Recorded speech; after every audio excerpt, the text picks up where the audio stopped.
Bonjour à tous, hello tout le monde, j'espère que vous allez bien. Nous sommes le mercredi 5 octobre et on commence tout de suite le mug. On commence tout de suite le mug avec un mug qui ne fonctionne pas et les génériques qui ne se lancent pas.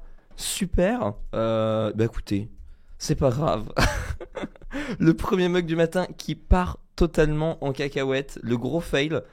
Mais écoutez, c'est pas grave, on va faire avec. J'ai déjà eu un problème avec la salle d'attente, donc bon, écoutez, j'espère que vous allez bien. En tout cas, c'est une belle expérience dès le matin d'avoir un petit bug sur le générique, mais ne vous en faites pas.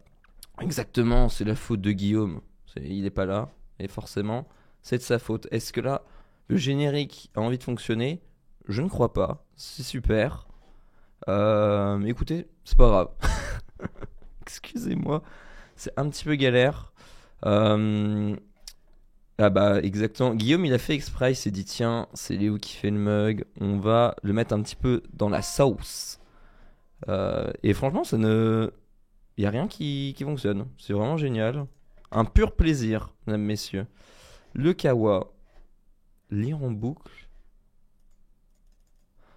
Écoutez, on va faire avec exactement. Pas de générique dans cette émission. Écoutez, j'espère que vous allez bien. Est-ce qu'au moins le partage d'écran fonctionne? Non? Si? Oui. Nous sommes sauvés. Nous allons pouvoir faire le mug. C'est magnifique.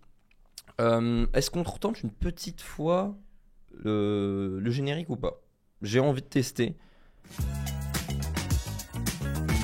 Et ce n'est pas le générique qui se lance. Donc, je pense que c'est le pire début de mug que vous aurez eu. C'est très très drôle. En tout cas, j'espère que vous allez bien. Hello Techni Savoir, hello Louis, hello P. Pascal, hello Samuel, hello Artelis21, hello Olek. Écoutez, j'espère que vous allez bien. Ce début de mug est vraiment chaotique, mais c'est pas grave. De quoi va-t-on parler aujourd'hui? Vous l'avez vu dans le titre, YouTube devient payant. OMG.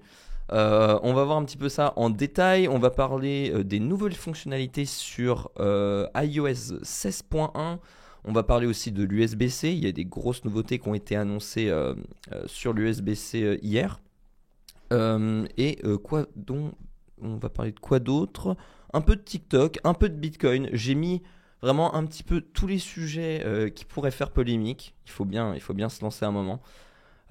Écoutez, je vais encore tester une dernière fois si le générique se décide à fonctionner. Et sinon, bah écoutez, vous aurez un mug sans générique. J'ai envie de dire, c'est pas grave, vous en aurez vu d'autres. On teste tout de suite. Non?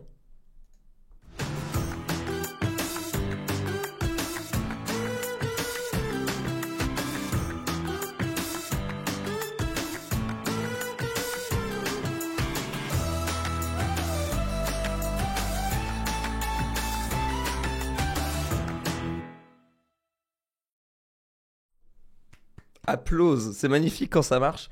Oui, le petit souci avec Google Drive qui n'était pas lancé. Écoutez, des choses qui arrivent. Vous avez enfin eu de votre générique. Je crois qu'on peut enfin commencer le mug dignement.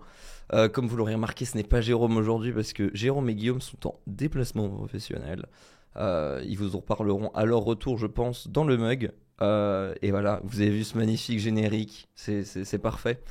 Du coup, je disais, qu'est-ce par quoi on commence? On va commencer avec une petite actualité légère, j'ai envie de dire, un petite news Apple, comme ça, voilà, tous les haters Apple vont pouvoir commencer dès maintenant en disant, mais chez Nowtech, ils sont tous fans Apple. Vous pouvez le dire. iOS 16 va upgrader vos AirPods Pro. Et maintenant, on va me dire, mais Léo, il faut que tu lances le Kawa. Tout à fait.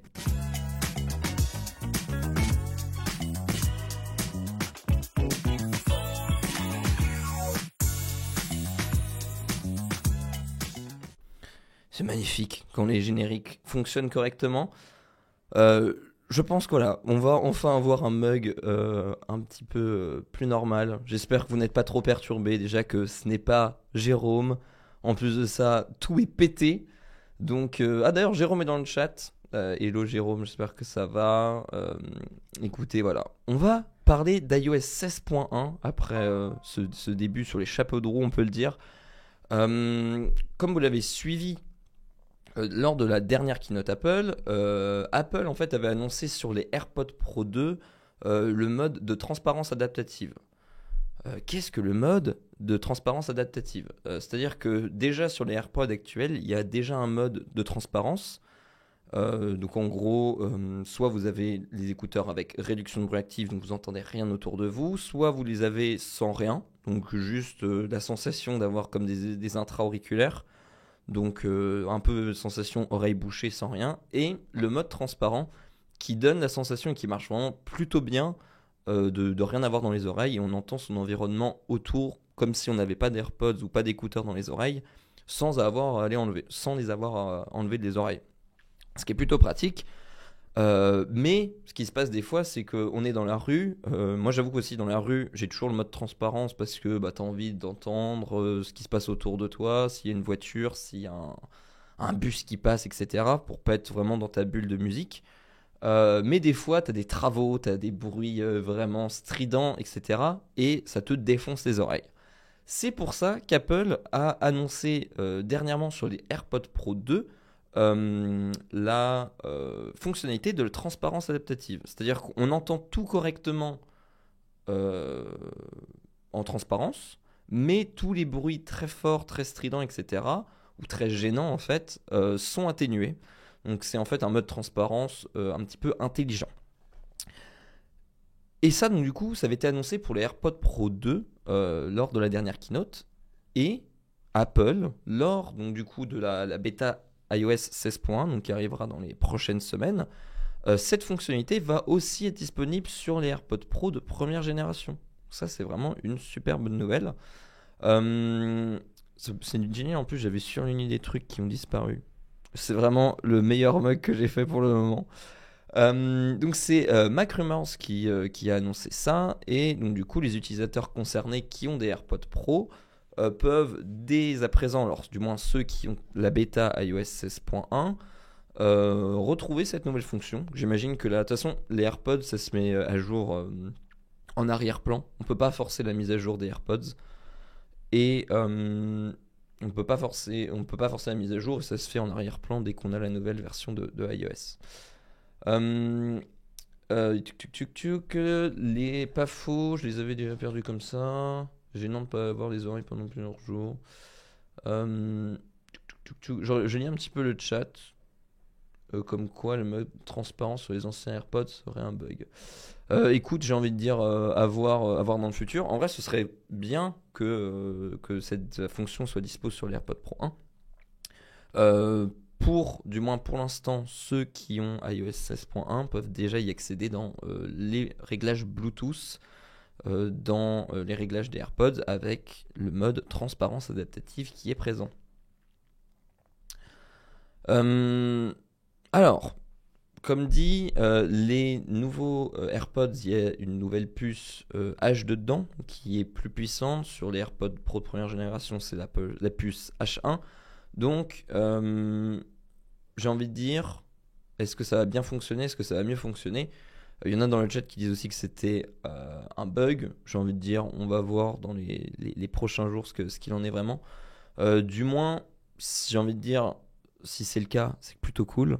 Si c'est pas le cas, c'est un petit peu compréhensible aussi parce que il y a, comme dirais-je, la puce H1 qui est une puce plus vieille pour le traitement du son, aura sans doute aussi plus de mal à faire le mode de transparence adaptative.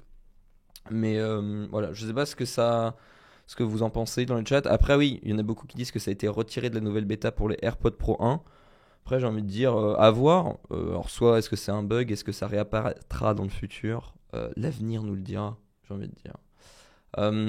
Et merci à L Makeup pour ton Prime, j'avais pas vu. Alors, j'ai pas trop lu le chat depuis le début. Je suis resté focus parce que j'ai eu un début tellement chaotique. iOS 16.1, la transparence adaptative pour les portes Pro et Max est un bug. Donc voilà, apparemment c'est un bug. J'ai envie de dire après, est-ce que ce ne serait pas possible tout de même? On ne sait pas trop. parce que c'était aussi, il me semble, sur la page pour les AirPods Pro Max, si je dis pas de bêtises, ça avait été rajouté, fut un temps sur la page. Donc, bon, j'ai envie de dire, à voir dans le futur. Hop, cam principale. Bah oui, évidemment que c'est possible. Après, comme dit, vu que c'est une puce qui est un petit peu plus ancienne génération, est-ce que ça va bien fonctionner? Est-ce que ça va pas bouffer la batterie? On verra. VBR Gobart. Oui, non, mais calme-toi hein, dans le chat. Les modos vont te répondre. Ne t'en fais pas. Mais il y a un petit peu de messages, donc c'est un peu normal qu'on puisse pas te répondre tout de suite. J'ai la transparence adaptative et ça fait pas grand chose. Je viens d'entendre parfaitement le métro passer à côté de moi. Alors après, justement, je pense que le métro fait partie des bruits que ça doit laisser passer. Après, j'imagine que c'est tous les bruits, eux ils disaient genre style marteau-piqueur, tous les bruits un petit peu anormaux qui sont filtrés parce que hop, je passais sur la cam côté parce que d'un autre côté si tu as le mode transparent c'est aussi pour entendre un peu l'environnement qui t'entoure dont par exemple un métro, un bus, donc j'imagine que c'est normal que ça laisse passer ça. Euh, Après il faudrait regarder sur le site d'Apple plus en détail, voir ce qui est dans la liste des choses effacées par le mode transparence adaptative. Des mini écouteurs, ça peut pas faire des miracles non plus. Bah, en vrai, tu rigoles, mais comment dirais-je, la réduction de bruit des AirPods Pro 2, elle est vraiment exceptionnelle. Surtout déjà sur la première génération, ça marchait vraiment super bien. Et sur la deuxième génération, c'est encore mieux.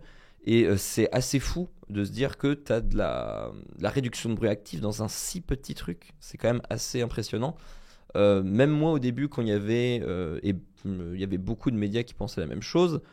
Quand il y avait les rumeurs et que les AirPods Pro n'étaient toujours pas sortis, qu'on était aux AirPods première génération, il y avait la rumeur de les prochains AirPods auront la réduction de bruit active. Et tout le monde était un petit peu dubitatif parce que tout le monde est en train de se dire comment c'est possible. Techniquement, c'est compliqué de mettre la réduction de bruit active dans un si petit truc avec une si petite batterie. Et pourtant, Apple l'a fait et c'est un monstre quoi. C'est un monstre. Pour la réduction de bruit, ça marche vraiment super bien. En fait, la transparence adaptative laisse tout passer, mais crête de 20 décibels les sons forts. Voilà, on a la précision dans le chat. C'est encore la preuve d'un bridage logiciel. Alors oui et non, oui et non. Après bridage logiciel, comme je disais, la puce H1, elle est quand même moins puissante. Donc ah bah d'ailleurs il y a quelqu'un qui le dit dans le chat, là, Jonail Roth, pardon. C'est techniquement, je pense, compliqué. La tech dans les Pro 2 maintenant, je les compare avec mon Sennheiser Momentum ou mes Sony WH4. Ouais. Du coup, mais donc voilà, c'est ça, c'est moins 20 décibels sur toutes les fréquences, enfin du moins sur toutes les fréquences hautes. À voir plus en détail la fonctionnalité. J'avoue que je n'ai pas les AirPods Pro 2 et j'ai pas testé la fonctionnalité. Mais bon, du coup, j'ai envie de dire fausse joie de cette bêta. Apparemment, ce serait un bug. J'ai envie de dire, on attend de voir parce que bon, peut-être que ce sera possible dans le futur. En tout cas, ça aurait été sacrément cool de les avoir, même sur les anciennes générations, et aussi sur les Pro Max, qui est quand même un casque qui coûte super cher. Hello Floflon, j'espère que ça va. Oui, je vois tout le monde s'affole. YouTube va devenir payant. On va en parler juste après, ne vous en faites pas. C'est prévu juste après. Va voir le test de Pépé Garcia. Oui, c'est vrai que Pépé a fait un super test là-dessus. Vous pouvez aller le voir. De quoi va-t-on parler par la suite? Est-ce qu'on parlait pas un petit peu de l'USB-C? Alors, hier, c'était la grande news de l'USB-C. Parce qu'en effet, l'Europe a validé le passage obligatoire à l'USB-C pour les chargeurs d'une certaine catégorie de produits. Donc c'était hier le 4 octobre. Je passe un petit peu l'article parce qu'on va voir plus en détail sur l'USB-C juste après. Le Parlement européen a adopté une proposition visant à instaurer un port de charge unique pour tous les nouveaux smartphones et tablettes vendus en Europe d'ici fin 2024. Donc en gros d'ici un an, enfin d'ici 2 ans, pardon, qu'est-ce que je raconte, tout appareil qui sera vendu en Europe devra obligatoirement être en USB-C. Alors, ça ne concerne qu'une petite catégorie de produits, que certains appareils électroniques comme les smartphones, les tablettes, les appareils photo, et ensuite, par la suite, en 2026, les ordinateurs portables, les haut-parleurs, souris, clavier, etc. Donc en fait, voilà, tous les petits objets, j'ai envie de dire, entre guillemets, gadgets, seront obligatoirement en USB-C tous d'ici 2026. L'Union européenne estime des économies pour le consommateur à hauteur de 250 millions d'euros par an, sans compter l'impact énergétique. J'avoue que je ne sais pas trop d'où ils sortent ce chiffre. Et surtout, ce qui va être intéressant, c'est de parler un petit peu de l'USB-C et du, entre guillemets, bazar que c'est pour rester poli. Parce que le souci, c'est qu'on va mettre de l'USB-C partout, sauf que l'USB-C, il y a 20 000 câbles, 20 000 normes, 20 000 usages, et ça va être un gros bazar en fait pour les consommateurs. Ça va être cool parce qu'on va avoir qu'un câble et qu'un chargeur, mais il va falloir avoir que les câbles se clarifient, que les chargeurs soient aussi plus clairs, parce que tu vas pas pouvoir charger un Mac ou n'importe quel ordinateur qui se charge en USB-C avec un chargeur 10 watts de téléphone. Donc il va falloir avoir, et pourtant tu vas utiliser le même câble, donc c'est là que je pense que ça va poser un petit peu problème. Mais on va voir juste après qu'il y a des normes qui commencent à arriver et qui vont aider le consommateur à s'y retrouver. J'ai hâte de voir comment ils vont réussir à suivre l'évolution d'un futur nouveau standard de l'USB. Écoute, on verra. On verra. Des news par rapport à l'USB-C il y a quelques mois, c'est le choix de l'USB-C comme port unique. C'est tout à fait ça. Merci Julien, 92 pour tes abonnements. Il a rajeuni Jérôme. T'as vu. D'ailleurs, c'est bizarre parce que ça ne fonctionne pas. Rien ne fonctionne aujourd'hui. Écoutez, c'est pas grave. Parce que les saps, ça ne clignote pas derrière. Mais j'ai envie de dire, bon, écoutez, on va faire sans. Ce que je voulais dire, c'est que donc, l'USB-C, il y a une nouvelle norme qui va arriver. Et avec cette nouvelle norme, il va aussi y avoir une nouvelle nomenclature qui va arriver pour s'y retrouver. Parce que donc du coup, l'USB-C, on arrive à une encore nouvelle génération. C'est génial parce que vraiment, j'avais surligné plein de trucs qui ne s'affichent pas. Un pur plaisir. Du coup, je ne m'y retrouve pas. Et c'est surtout en fait que ça va opter un nouveau branding qu'on voit en fait juste ici. Voilà, j'espère que vous allez bien. Avec donc du coup, maintenant qui va être affiché sur le câble, la vitesse de transmission et aussi, voilà, on verra mieux ici, la puissance de charge. Donc c'est-à-dire que maintenant, le souci c'est qu'actuellement en fait il n'y a aucune information qui est affichée sur un câble. On ne sait pas en fait si le câble USB-C quand on l'a dans les mains, si c'est un câble data only, charge only, donc du coup qui est fait juste pour charger et qui a des mauvais débits style USB 2. On ne sait pas si c'est un câble à combien de watts il peut marcher, si ça peut charger un Mac, si ça peut charger juste un téléphone, la charge rapide ou non. Là, du coup, nouvelle nomenclature et surtout la nouvelle étiquette, entre guillemets, qui sera mise sur les câbles, c'est quand même beaucoup plus clair. Donc, c'est ce qui sera affiché en fait sur les câbles, la vitesse de transmission et la puissance qu'est capable de délivrer le câble. Ça, c'est quand même vraiment plutôt cool. Et donc en fait il n'y aura plus de normes, c'est de l'USB 3.1, c'est de l'USB 4, c'est de l'USB etc. Ce qui sera affiché c'est la puissance et surtout les débits. Donc ça va un petit peu clarifier la chose. C'est ce que dit en fait l'article. L'USB 4 a été annoncé, c'est les débits qui sont quasiment doublés par rapport à l'ancienne génération. Je crois que ça monte quasiment jusqu'à 80 gigabits par seconde, ce qui est assez énorme. Et du coup, ça va permettre avec cette norme-là, en fait, de rendre les choses beaucoup plus claires. Parce que même nous, à l'atelier, on a je ne sais pas combien de câbles USB-C qui traînent. Et combien de fois ça nous arrive tu en prends un pour faire quelque chose. Le pire, c'est en plus les câbles Thunderbolt. donc du coup qui ont des normes et qui ont des débits beaucoup plus élevés que des autres câbles. Donc du coup tu te retrouves avec 3, 4, 5 câbles USB-C, mais il n'y en a pas un qui est capable de faire la même chose. Et ça c'est assez galère. Qu'est-ce que ça dit dans le chat? Il y a des câbles 240 watts, je savais pas, c'est cool. Ouais. Alors après, en fait, ça fonctionne avec les câbles là. Évidemment, il faut le chargeur qui suit. Et aussi, ça fonctionne avec des tensions plus élevées. Parce que du coup, pour passer autant de puissance. Aussi, quid des appareils qui comportent de l'USB-A, voire micro USB, et que les usagers devront changer? Est-ce que ça ne va pas générer des déchets? Après, c'est pas parce que tu fais une nouvelle norme et que les nouveaux appareils sont en USB-C que tu es obligé de jeter tes appareils pour en prendre avec de l'USB-C. Hein. C'est ce qui est juste la loi là qui est passée. C'est juste de dire que les nouveaux appareils seront en USB-C, pas interdiction d'utiliser d'autres types de ports. Non. Évidemment, si tu as encore une enceinte ou n'importe quel appareil en micro USB, je veux dire, on en a encore plein dans le quotidien. C'est pas pour autant qu'il faut les jeter, surtout si ça fonctionne encore. Par contre, si tu es amené à en racheter un nouveau, là tu auras le droit à l'USB-C, ce qui est quand même plutôt cool. Ça ne risque pas de freiner l'évolution si l'USB-C évolue à la vitesse à laquelle l'Europe avance?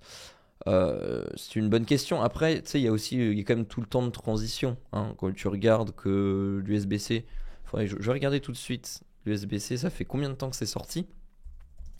Mais j'ai envie de dire, quand tu vois qu'aujourd'hui, il y a encore certains appareils qui sont dispo en micro USB, j'ai envie de dire, l'Europe aura le temps, bien le temps de faire une nouvelle réglementation avant que le nouveau port ou une nouvelle génération d'USB soit implémentée.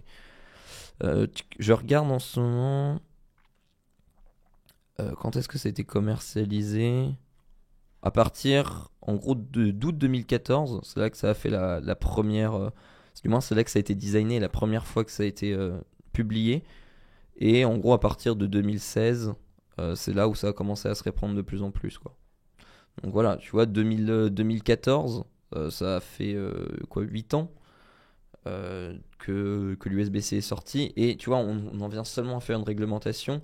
Et même au-delà de la réglementation, elle est faite parce que justement, il n'y a pas encore tous les constructeurs et tous les appareils qui sont passés à l'USB-C. Pourtant, ça commence à faire un bon moment, quoi.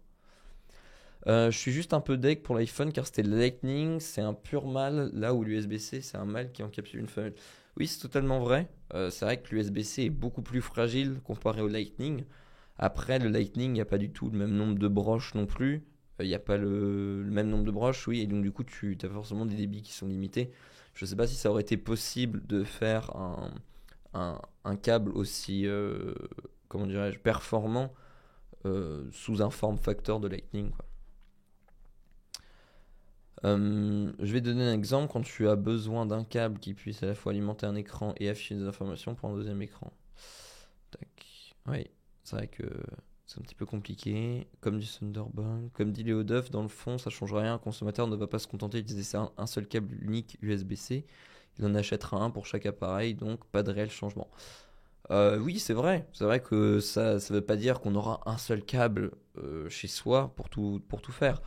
Après, ça t'évite quand même de multiplier le nombre de câbles et on va dire que si tu as besoin par exemple de plusieurs câbles pour un appareil, par exemple, si tu as plusieurs câbles micro USB parce que tu avais plusieurs appareils en micro USB, plus plusieurs câbles en USB-C parce que tu as plusieurs appareils en USB-C, ça fait que tu auras juste plusieurs câbles en USB-C et il faut avouer quand même que tu seras quand même moins obligé d'acheter des câbles. En plus de ça, ça voudra dire que quand tu n'as pas un câble sur soi, tu pourras aussi plus facilement trouver un câble USB-C. Parce que là, je veux dire, t'as plus de batterie sur ton téléphone. Si tu veux charger ton iPhone, il faut que tu demandes à quelqu'un de te prêter un chargeur iPhone. Si tu as un Android qui est assez vieux, qui est encore en micro USB, il faut que tu dises à la personne est-ce que tu as un micro USB. Enfin bref, c'est compliqué. Et c'est surtout aussi que nous, on est des techos, donc on connaît tout, tu vois, micro USB, USB-C, Lightning, etc. Faut pas oublier que le grand public, il sait même pas comment s'appelle son port. Il sait juste que c'est le chargeur ou c'est le type de câble qui convient à son téléphone. Et le fait d'avoir un port unique, ça va aussi quand même aider les choses, quoi. On va dire qu'il y aura plus qu'un câble existant. Du moins, c'est vers là que ça tend. et donc ça quand même simplifiera les choses. Après, comme dit, là où ça va être compliqué, c'est il y a des marques qui vont faire des économies sur des câbles USB-C pour mettre des câbles uniquement charge pour un type d'appareil, pour faire des économies. Imaginons pour un smartphone qui a besoin que de 20 watts, ils vont faire un câble qui supporte que 20 watts, qui est avec des débits pourris, et du coup le câble là tu ne pourras pas l'utiliser sur un autre appareil, etc. C'est là que va être le problème, c'est que c'est bien beau d'avoir le même port et le même câble, mais si tu peux pas l'utiliser pour tous les usages, c'est un petit peu compliqué. Euh, Tout en USB-C reste quand même plus pratique. Les ODEF simplifient maximum pour faire réagir. Oui, non, mais évidemment, c'est pour faire réagir. Après, c'est vrai quand même. Ça veut pas dire qu'on aura un seul câble et qu'on va arrêter d'acheter des câbles. Surtout que les câbles, faut avouer que c'est un petit peu comme du consommable. C'est un truc qu'on utilise tout le temps, quoi. Il va y avoir plein de câbles Lightning à la poubelle, c'est bon pour la planète. Il faut pas oublier que c'est pas parce que on passe les nouveaux appareils en USB-C que les anciens vont être dépassés. Loin de là, tu vois. C'est que, t'as encore un iPhone, la loi c'est dans 2024. Donc imaginons par exemple que le prochain iPhone soit en USB-C. Ça veut pas dire que tu vas jeter ton iPhone, tous tes câbles Lightning par la fenêtre pour acheter plein d'USB-C et un iPhone USB-C. C'est pas ça que ça veut dire. Si tu as des appareils qui fonctionnent encore en USB-C, bah forcément tu vas utiliser tes câbles jusqu'à la fin de vie de ton appareil. Je me souviens qu'à l'époque, ma mère de mes filles croyait que le port USB-C sur les smartphones Samsung était une prise propriétaire. Oui, voilà. Non, mais tu vois, mais d'un autre côté, j'ai envie de dire, tu peux pas leur en vouloir. Si t'es pas passionné de tech, qu'est-ce que t'en as à faire de savoir le nom de ton port de charge de téléphone, tu vois? Du moment que tu sais que c'est le port qui sert à charger ton téléphone, t'as pas besoin d'en savoir plus, quoi. Sachant qu'Apple pense passer à du sans fil, on aura plein de déchets aussi. Honnêtement, faut arrêter de se dire que on va avoir plein de déchets. C'est ce que je dis. C'est pas parce que on va être sur une nouvelle norme que tous les anciens appareils iPhone vont être dépassés et vont devoir racheter des nouveaux câbles. C'est pas ça que ça veut dire. C'est les nouveaux smartphones auront de l'USB-C. Donc auquel cas, c'est que seulement les gens qui achèteront des nouveaux iPhones qui utiliseront ou qui rachèteront des câbles USB-C. À ce moment-là, oui, s'ils avaient des vieux câbles Lightning, ils pourront plus les utiliser, ou du moins ils pourront les redonner ou les vendre à des gens qui ont encore des iPhones, tu vois. On ne sait pas encore ce qu'Apple fera, mais ils devront obligatoirement proposer de l'USB-C s'il y a un port physique sur les nouveaux devices. Ouais, exactement. Exactement. Après, du coup, le prochain iPhone, du coup, théoriquement, il pourrait avoir l'USB-C. Il serait pas encore obligé, si je dis pas de bêtises, parce qu'il serait encore en 2023. Donc légalement, il aura encore le droit de sortir en Lightning. Donc alors à voir si Apple va pas pousser jusqu'au bout, jusqu'au dernier moment le Lightning et après switcher en full sans fil. Bah ça, on verra quoi. Parce que c'est vrai qu'il y a toujours cette rumeur de le prochain iPhone n'aura aucun port physique. On attend de voir. Genre, je vais jeter mon iPhone 13 Pro juste parce qu'il se charge en Lightning. Bah exactement, exactement.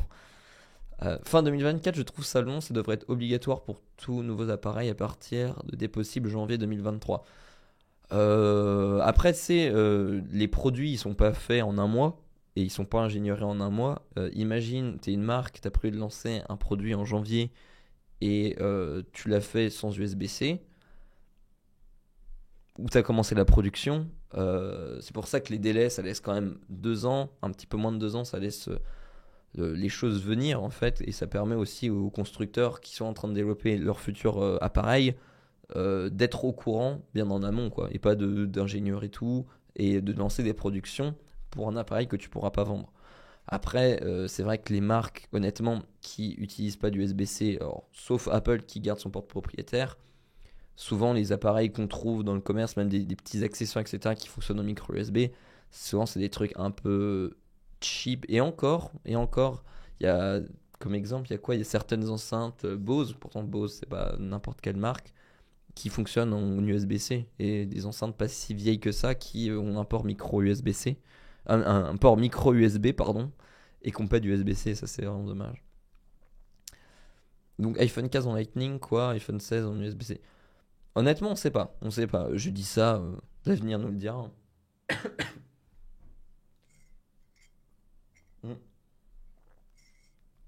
Ça aurait été bien qu'ils uniformisent les protocoles domotiques plutôt que les câbles. Oula, là ça part des débats assez pointus. Après, tu sais, des protocoles en domotique, il y en a quand même qui sont uniformisés. Après, c'est sûr qu'il y a plein de protocoles, mais après, c'est à toi de choisir celui que tu veux, quoi. Je suis totalement d'accord avec toi, ça va simplifier plein de trucs, surtout pour le grand public. C'est juste qu'au niveau que l'argument écologique, qui est le principal dans l'argumentation, ça devient un peu à côté de la plaque. Oui, non, mais honnêtement, je pense que l'argument écologique a été un peu utilisé pour faire passer. Parce que honnêtement, l'USB-C, c'est un débat qu'il y a au sein de l'Union Européenne depuis quand même quelques années maintenant. Et je pense que l'argument écologique a permis de faire passer plus facilement la pilule que si on n'avait pas mis en avant l'argument écologique. Mais bon, je pense que c'est pour ça. Après, il y a quand même aussi une part d'argument écologique dans le sens où ça arrive encore aujourd'hui que tu as des appareils qui fonctionnent avec des câbles micro USB. Et donc, du coup, ça veut dire que si tu achetais un tel produit avec un port micro USB, et bah, si tu n'en avais pas, tu devais acheter un câble micro USB. Ou alors, tu as un câble micro USB fourni dans comment dirais-je, dans la boîte. Et tu te retrouves avec des tiroirs de câbles différents. Et ça, quand même, c'est un petit peu chiant. D'ailleurs, il y avait une photo. Je vais essayer de vous la retrouver. Je vous l'ai montré tout à l'heure. La photo là, qui avait été mise par l'Union Européenne, du moins sur le Twitter de la Commission Européenne. Tac. Voilà. Bon, évidemment, c'est un peu exagéré, mais en vrai, ça reflète quand même bien ce qui se passe un peu dans nos tiroirs et le problème qu'on a aujourd'hui, quoi. Il y a quand même encore un paquet d'appareils. Là, on voit les adaptateurs secteurs. Il y a des ports, comment dire, je sais même plus comment ça s'appelle, ces genres de ports jack de charge. Je sais pas comment ça s'appelle précisément. Mais voilà, c'est vrai que nos tiroirs ils ressemblent franchement à ça. Et combien d'appareils fonctionnent des fois certains avec des ports propriétaires, un bloc chargeur propriétaire. Je veux dire, c'est le cas par exemple pour tout ce qui est ordinateur portable. Les ordinateurs portables que tu as dans beaucoup de Windows, c'est chacun a son type de chargeur, chacun a son port spécifique, chacun a sa tension spécifique, sa puissance spécifique. Là où, quand on n'aura que de l'USB-C partout, ça va commencer un petit peu à simplifier les choses. Tout de même. Où tu as plein. Ça me paraît un minimum, cette histoire. Les gens vont changer à un moment leur iPhone, donc ça fera des déchets à ce moment. Donc, peu importe le choix de l'Europe qui est bon, c'est bien de forcer l'USB-C, même si ça crée des déchets sur 2-3 ans. Ouais. Après, j'ai envie de dire, je pense que ceux qui ont un iPhone, même un Android, peu importe, on s'en fout. Me faites pas croire que vous avez un câble et que depuis que vous avez votre smartphone, vous avez gardé le même câble toute votre vie. Euh, les câbles, que ce soit Lightning, USB-C, micro USB, ça finit par s'user, ça finit par s'abîmer avec le temps, surtout si on l'utilise de manière intensive. Et au final, tu te retrouves quand même toujours un jour ou l'autre à racheter un câble Lightning. Je veux dire, Lightning est là depuis des années. Me faites pas croire que depuis, je sais plus quand est-ce qu'est arrivé le Lightning, ça va être iPhone 5, je crois. Ne faites pas croire que depuis l'iPhone 5, vous avez le même câble Lightning, quoi. Forcément, tu le changes au bout des années parce que ça s'use, ça se casse, etc. En tout cas, ça vous fait réagir l'USB-C dans le chat, hein. Merci Gukivea pour ton 30e mois, merci beaucoup. Si toutefois il n'y avait qu'une seule et unique norme pour le futur USB-C, la simplification serait véritablement efficace. Seulement voilà, pas un constructeur utiliserait sur un produit bas de gamme, ce qui peut devenir un argument marketing sur un produit plus performant. C'est même pire, il y a des charges différentes au sein d'une même marque pour des modèles différents. Oui, bah évidemment. L'USB-C a une bien meilleure durée de vie que le micro USB qui ne prend pas de jus sur le long terme. C'est vrai que déjà comparé au micro USB, c'est vrai qu'il y avait les deux picots qui permettaient de maintenir ton câble dans l'appareil, qui à force de l'enlever et le retirer, ton câble il tenait plus du tout dedans. Je viens de changer mon câble Lightning, le précédent datait de 2012. Ah, tu vois, au final, j'étais mauvaise langue, hein. Il y a quand même des gens qui ont des câbles qui durent super longtemps. Le micro USB est mort. Adios, c'est tant mieux. Oui, bah oui. Mais quand même, tu vois, tu te retrouves encore aujourd'hui. Il y a des choses, alors pas des gros objets, mais qu'est-ce qu'on a acheté récemment? Une étiqueteuse. C'est comment dirais-je? Un exemple là, j'ai en tête. Une étiqueteuse, tu vois, qui fonctionnait en micro USB. T'es là en train de te dire, putain, un câble micro USB en plus, quoi. Après, à voir à quel point ça va être aussi réglementé, parce que là, on a vu, c'était smartphone, tablette, appareil photo, c'était des catégories bien spécifiques. Donc, on est encore loin aussi du full USB-C. Hein. C'est bien ça le problème. Là, il n'y a qu'une catégorie de produits qui va y être. Mon casque audio QC35 a un port micro USB. Ouais. Ah ouais. Pourtant, c'est un super bon casque, mais c'est vrai que l'USB-C, c'est bien chiant. Je n'ai jamais cassé de port ou de câble USB-C. Ouais, bah après, c'est un petit peu compliqué. Mais quelqu'un faisait la réflexion dans le chat tout à l'heure. Il est quand même vrai que l'USB-C est un câble qui est plus fragile. Il y a plus de connecteurs à l'intérieur. Et en plus de ça, c'est dans les ports femelles que vous avez sur votre Mac, votre Android, bref, tout appareil qui a un port USB-C femelle, en fait, dedans, il y a un port mâle dans lequel vient s'emmancher l'USB-C. Et donc, du coup, en fait, il y a vraiment une petite trappe dedans. Enfin, pas une petite trappe, mais il y a quand même une petite pièce en plastique dedans au milieu qui est vraiment très fine, qui peut être très fragile, pour peu qu'un jour on tire mal sur son câble USB-C, qu'on trébuche de temps, etc. Donc, et là, ça commence à être problématique, quoi. Mais bon, j'ai envie de dire, c'est un petit peu le problème quand même de tous les connecteurs. Pas encore tout à fait mort en ce moment, je cherche un micro et combien utilise encore du micro USB, voire de l'USB-B. Oui, non, mais tu vois, et en plus de ça, c'est-à-dire que la loi là qui est passée actuellement, pour par exemple l'exemple que tu utilises, le micro, ça va rester, enfin ça pourrait être vendu après 2024, ou même fin 2024 dès que ce sera passé, ça pourra encore être légalement vendu en micro USB ou en USB-B parce que pour le moment c'est qu'une poignée d'appareils. Là tu vois c'est marqué, je relis l'article, hein. C'était haut-parleur, clavier, souris, liseuse, console ou écouteurs sont eux aussi concernés. Donc après, en espérant qu'ils mettent à jour la liste de façon exhaustive, parce que sinon on va encore se retrouver avec ce genre de problématiques, quoi. Le câble Lightning au niveau du form factor n'est-il pas un meilleur connecteur en termes de solidité? Si, évidemment, c'est meilleur en termes de solidité. Après, en termes de débit, ça l'est moins. En tout cas, voilà un petit peu pour l'USB-C. Ça reste quand même une bonne nouvelle de la part de l'Union Européenne. C'est quand même une bonne nouvelle parce que on tend vers un full USB-C, mais on est quand même encore loin d'être en full USB-C. Et comme dit, avec les différentes normes, ça va être encore bien compliqué. Mais bon, j'ai envie de dire, c'est déjà un premier pas et c'est déjà ça. On va parler de YouTube. YouTube qui va devenir payant. Vous avez vu le titre, c'est OMG. YouTube va devenir payant. Le titre un petit peu aguicheur, je vous mens pas, mais quand même à moitié vrai. YouTube, alors attendez, hop, c'est le petit article là. Je me perds dans mes articles tellement j'en ai. On a découvert ça récemment.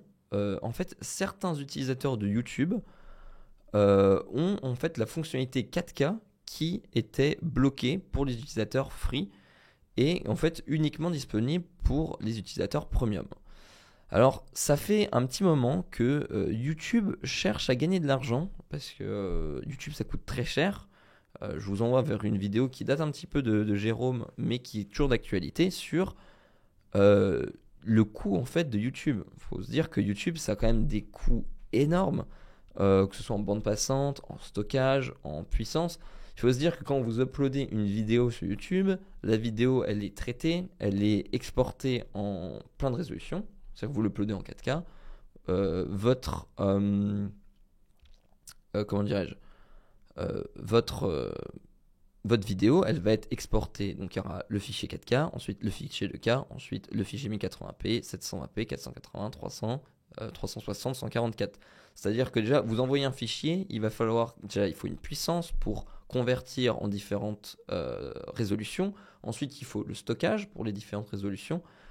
Et après de ça, il faut l'acheminer jusqu'à chez la personne, donc la bande passante. Donc ça a quand même des coûts énormes. Et quand vous voyez le nombre de vidéos qui sont publiées à la minute sur YouTube, on comprend qu'ils cherchent à gagner de l'argent et à rentabiliser. Pour y parvenir, du coup, Google mise beaucoup sur son abonnement YouTube Premium, qui est en place depuis un long moment, et qui a qui avait pour le début comme fonctionnalité phare juste de supprimer les pubs sur YouTube, ce qui est déjà une bonne chose. Le problème de Google, que nous dit l'article, c'est qu'il y a vraiment peu d'utilisateurs qui sont intéressés par YouTube Premium et il y a vraiment une tranche assez faible. Voilà, très peu de gens ont YouTube Premium, sauf les vraiment power users de YouTube. Il faut dire, comme le souligne l'article, que l'abonnement coûte quand même 12 € par mois. C'est-à-dire qu'à ce prix-là, vous avez un abonnement Netflix au prix d'un abonnement YouTube Premium juste pour simplement bloquer les pubs.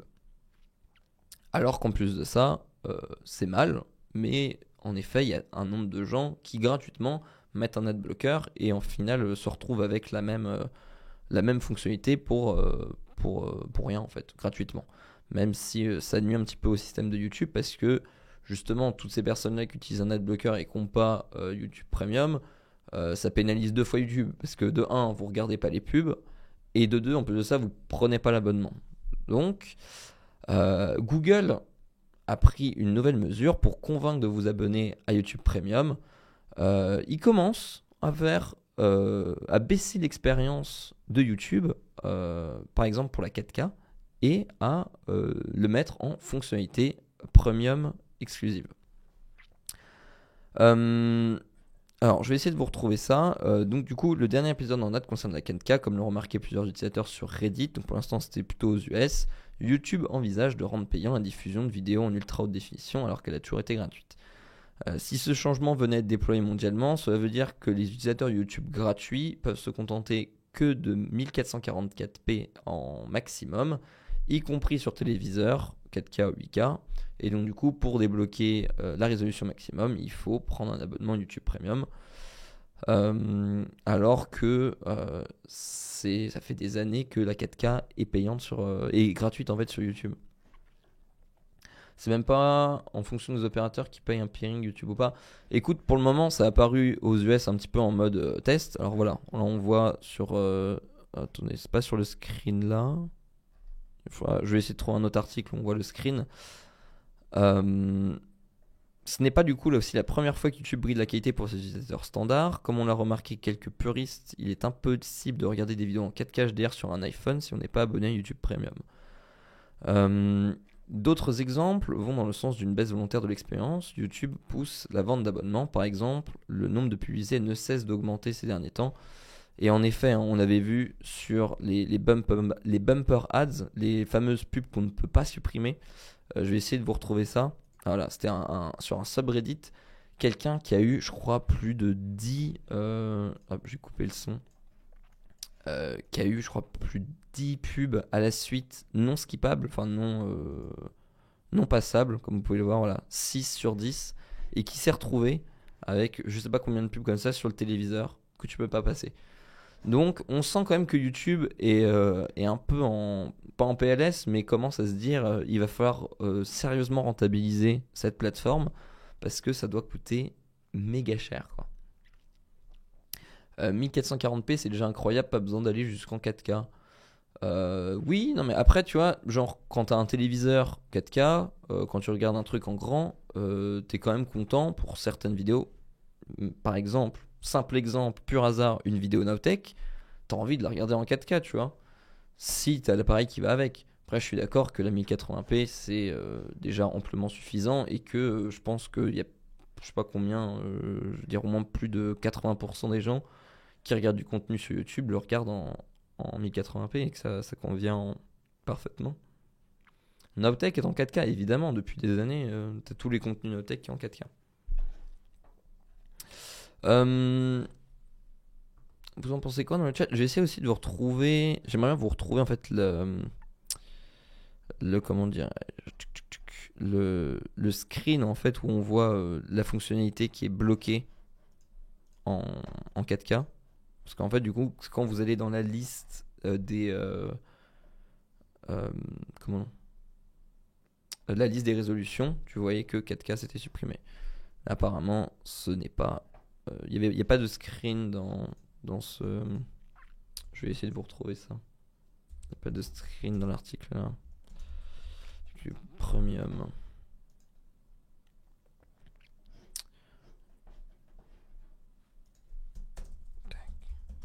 Par choix éco, je ne regarde les vidéos qu'en dessous de 480p. C'est un choix. 1440p, le compromis idéal. En vrai de vrai, presque tous nos contenus actuellement s'arrêtent au 1080p. C'est bien comme ça, surtout pour le grand public qui a sa qualité YouTube en auto. Oui, non, mais je suis d'accord avec vous que 1080p c'est déjà amplement suffisant. Mais en fait, ce qui est gênant, c'est se dire que c'était une fonctionnalité qui a été gratuite pendant des années et que là, YouTube cherche à faire des économies et surtout cherche à, euh, à forcer les gens à, entre guillemets, à passer à YouTube Premium pour avoir ce genre de fonctionnalité.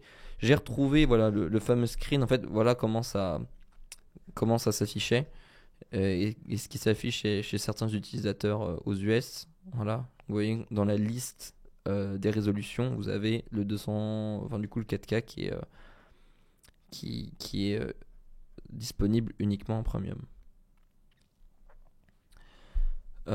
Qu'est-ce que vous dites? Je suis souvent en 720p car j'écoute en mode radio. Oui, non, mais après voilà, tu vois, c'est un usage spécifique, mais t'écoutes en 720 parce que justement tu regardes pas la vidéo.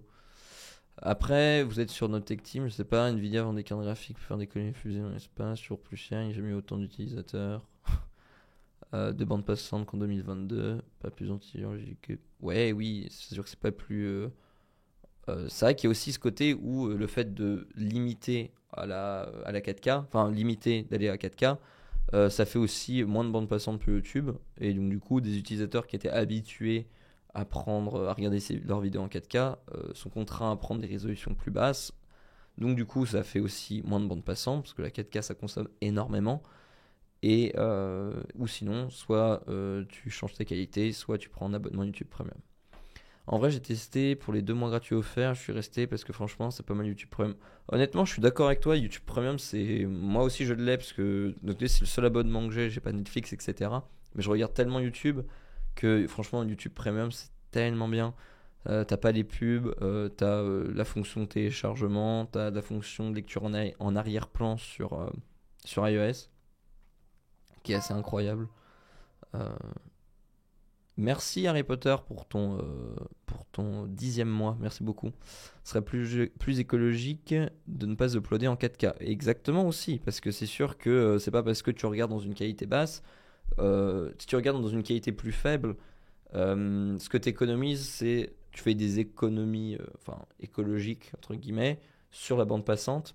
Mais le fichier, le 4K, il est toujours sur les serveurs de YouTube en je ne sais pas combien de résolution. On va pas downgrader pour sauver profil alphabet quoi. Après, c'est vrai que YouTube, c'est. Enfin, je vous réinvite à aller voir la vidéo de Jérôme qui était à ce sujet-là. C'est des coûts astronomiques quoi. Comme d'ailleurs Twitch est un petit peu en ce moment dans la même panade. J'ai envie d'utiliser cette expression, mais on voit bien aussi que Twitch est aussi dans une recherche de rentabilité.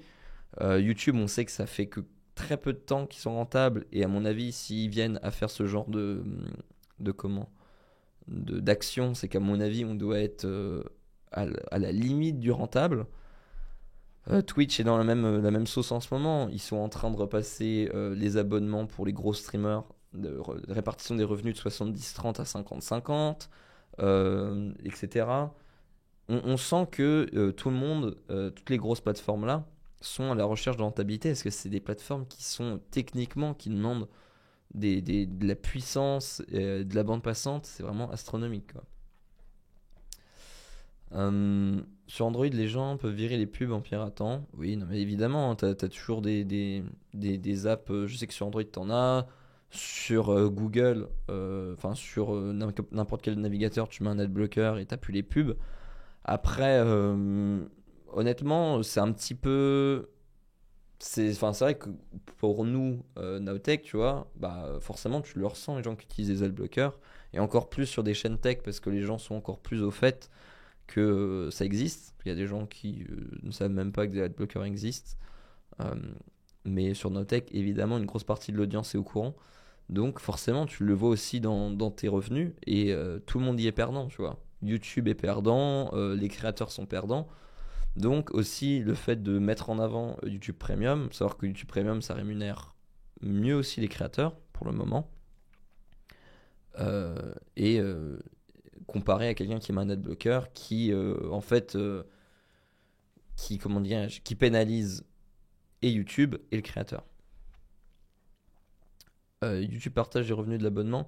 Alors, c'est pas un partage d'abonnement, mais c'est du moins quand tu as des vues de YouTube Premium, euh, ta rémunération à la vue est plus élevée au nombre de gens premium que tu as. C'est vraiment ridicule, hein. Hello, sincèrement, l'affichage en 4K, ça coûte économiquement et écologiquement très cher. Plus tard, on arrivera sans doute à innover sur ce domaine pour diminuer les coûts, mais ce n'est pas encore le cas. Après, il faudrait voir quel pourcentage d'utilisateurs regardent en 4K. J'ai l'impression que ce n'est pas si élevé que ça. Je pense pas non plus que ce soit si élevé que ça, hein. Mais comme tu dis, la 4K, ça prend beaucoup de place et beaucoup de bandes passantes. Alors après, tu as plein de nouveaux codecs. Tu as l'H265 qui est déjà une évolution qui permet de réduire la bande passante, réduire la taille du fichier, parce que c'est un format qui est beaucoup plus compressé. Mais par contre, ça fonctionne que sur des appareils récents qui ont la puissance pour décoder en temps réel ce genre de format. Mais je pense aussi que, comme tu dis, on va venir à avoir des codecs toujours plus performants et qui vont aussi permettre de réduire en fait la taille que ça prend et réduire la bande passante. Parce que à ce rythme-là, il va falloir développer des tas de nouveaux réseaux. Parce que ça commence déjà à être saturé, alors dans les années à venir, ça va être assez catastrophique. T'as des applications YouTube spéciales sans pub. Oui, non mais évidemment, t'as plein d'applis pirates qui le permettent, hein, tu vois. Et je peux comprendre, tu vois, aussi, parce que les pubs sur YouTube, c'est chiant, pas possible. Et pour quelqu'un qui regarde peu YouTube, je comprends que t'as pas envie de mettre 12 € par mois, voire plus, dans un abonnement YouTube Premium, quoi. Je peux comprendre aussi. Mais voilà, ça dépend aussi je pense, de votre consommation. Et des fois, il faut se dire aussi que YouTube, c'est 100% gratuit à l'heure actuelle. Tu vois. T'as du Netflix où ça ne pose le problème à personne de se dire, tiens, je vais payer un abonnement pour accéder à du contenu. Alors sur YouTube, j'ai envie de dire peut-être que la qualité des contenus, ça veut pas dire, enfin c'est pas la même que sur Netflix. Et encore, franchement, t'as tellement de contenu que franchement, des fois il faut se dire quand même que c'est gratuit, il faut pas l'oublier. Et là, je regarde YouTube en 4K, ouais, donc tu vois, il y a quand même une grande partie des gens qui regardent en 4K. Je voulais dire que rendre une option gratuite en payante, ce sera pas accepté par ceux qui savent pirater. Ils devraient créer une nouvelle option pour la rendre payante. Oui, non mais évidemment, après, il n'y a pas non plus toute la population qui est au courant de ce genre d'application, etc. Ça peut peut-être aider certains à passer le cap. Et par exemple, sur télé, tu vois, sur Smart TV ou quoi, t'as pas d'appli, enfin, à ma connaissance, d'appli qui permettent de supprimer les pubs, d'appli tierces qui permettent de supprimer les pubs. Euh, Faut arrêter YouTube, c'est normalement du contenu gratuit. Je ne regarde plus la télé à cause des pubs, j'en suis content. Ce n'est pas normal d'avoir 35% du prix d'une voiture neuve à cause du budget pub des constructeurs. Pousser la consommation de pubs, c'est malhonnête. Bah non, honnêtement non. Je veux dire, quand tu vois que... Bah, j'ai envie de dire, ici même, sur Twitch. Alors sur Twitch, t'as le côté, t'as les primes, donc il y a aussi une partie du financement qui vient de vous. Mais la preuve que c'est pas gratuit, parce qu'on est là, parce que justement, il y a la pub en grosse partie, parce qu'il y a des gens qui font des primes. Et d'un autre côté, si la pub était pas là, on serait pas là, et nombre de créateurs ne seraient pas là. Et au final, tu pourrais regarder que la télé, parce que c'est que là qu'il y aurait du budget pour créer du contenu. Donc la pub, c'est quand même ultra important, et ça fait vivre... et même la télé, au final, hein. La télé, ça fait vivre... la pub, c'est ce qui fait tout vivre, en fait, hein, tout l'audiovisuel. 4K sur TV, ouais, mais sur tel, c'est inutile. Sur tel, je suis totalement d'accord que t'as des écrans tellement petits que tu vois pas la différence. Pour moi, la vraie question, c'est de savoir si c'est pas plus mal de bloquer à 4K sur YouTube et compagnie. C'est une éventualité aussi, mais bon. Après, j'ai envie de dire, c'est le bon moyen pour YouTube de faire passer, pousser certaines personnes à prendre du YouTube Premium. Donc pour les créateurs de YouTube, s'ils n'avaient pas de pub, eh bien, ils seraient obligés de trouver un boulot. Pas mal celle-là. Sur Smart TV, tu peux virer la pub par un moyen que je ne donnerai pas. YouTube devrait revoir sa formule et son prix, je pense. Oui, non, mais c'est vrai qu'aussi c'est vrai que sur Smart TV, tu peux bloquer. Je vois comment. Du coup, c'est pas par des applis tierces, mais c'est via ton réseau que tu peux faire ça. D'un point de vue écologique, la 4K apporte que très peu de choses vu les débits transmis. Oui, ça c'est sûr. Moi j'ai pris Turbo pour Twitch, marre des pubs. Ouais, non mais voilà, après j'ai envie de dire aussi, faut quand même se dire, remettre en conscience la consommation que vous avez de YouTube. Moi je sais quand j'ai vu à quel point je consomme quasiment uniquement du YouTube tout le temps. Payer 12 € par mois, au final ça me gêne pas tant que ça. Parce que d'un côté j'ai pas les pubs et d'un côté aussi ça me permet de soutenir des créateurs. Donc c'est plutôt cool quand même. En tout cas, voilà un petit peu pour ce qui est de YouTube. Je vois aussi que ça vous fait pas mal réagir. Peut-être que, il me semble qu'il y avait une offre qui était dans les tuyaux. Je sais pas si elle est déjà sortie ou pas. Mais pendant un moment, il y avait une offre YouTube qui était un petit peu moins chère, YouTube Premium, qui était uniquement pour supprimer les pubs et qui enlevait tout le côté YouTube Music, etc. Et aussi qui enlevait, je crois, le téléchargement hors ligne. Donc voilà, peut-être que YouTube va se mettre à faire des offres un petit peu plus abordables et ça pourrait peut-être aider certaines personnes à franchir le pas, quoi.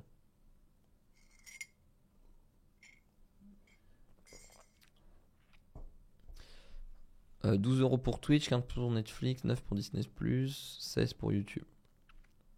Après, il faut voir aussi à quel rythme tu consommes du YouTube, quoi.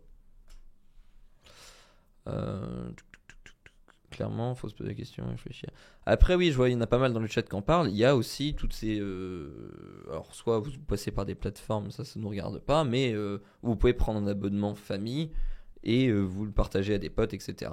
Du coup, divisé par le nombre de personnes, ça permet de réduire le coût de l'abonnement, quoi. La preuve.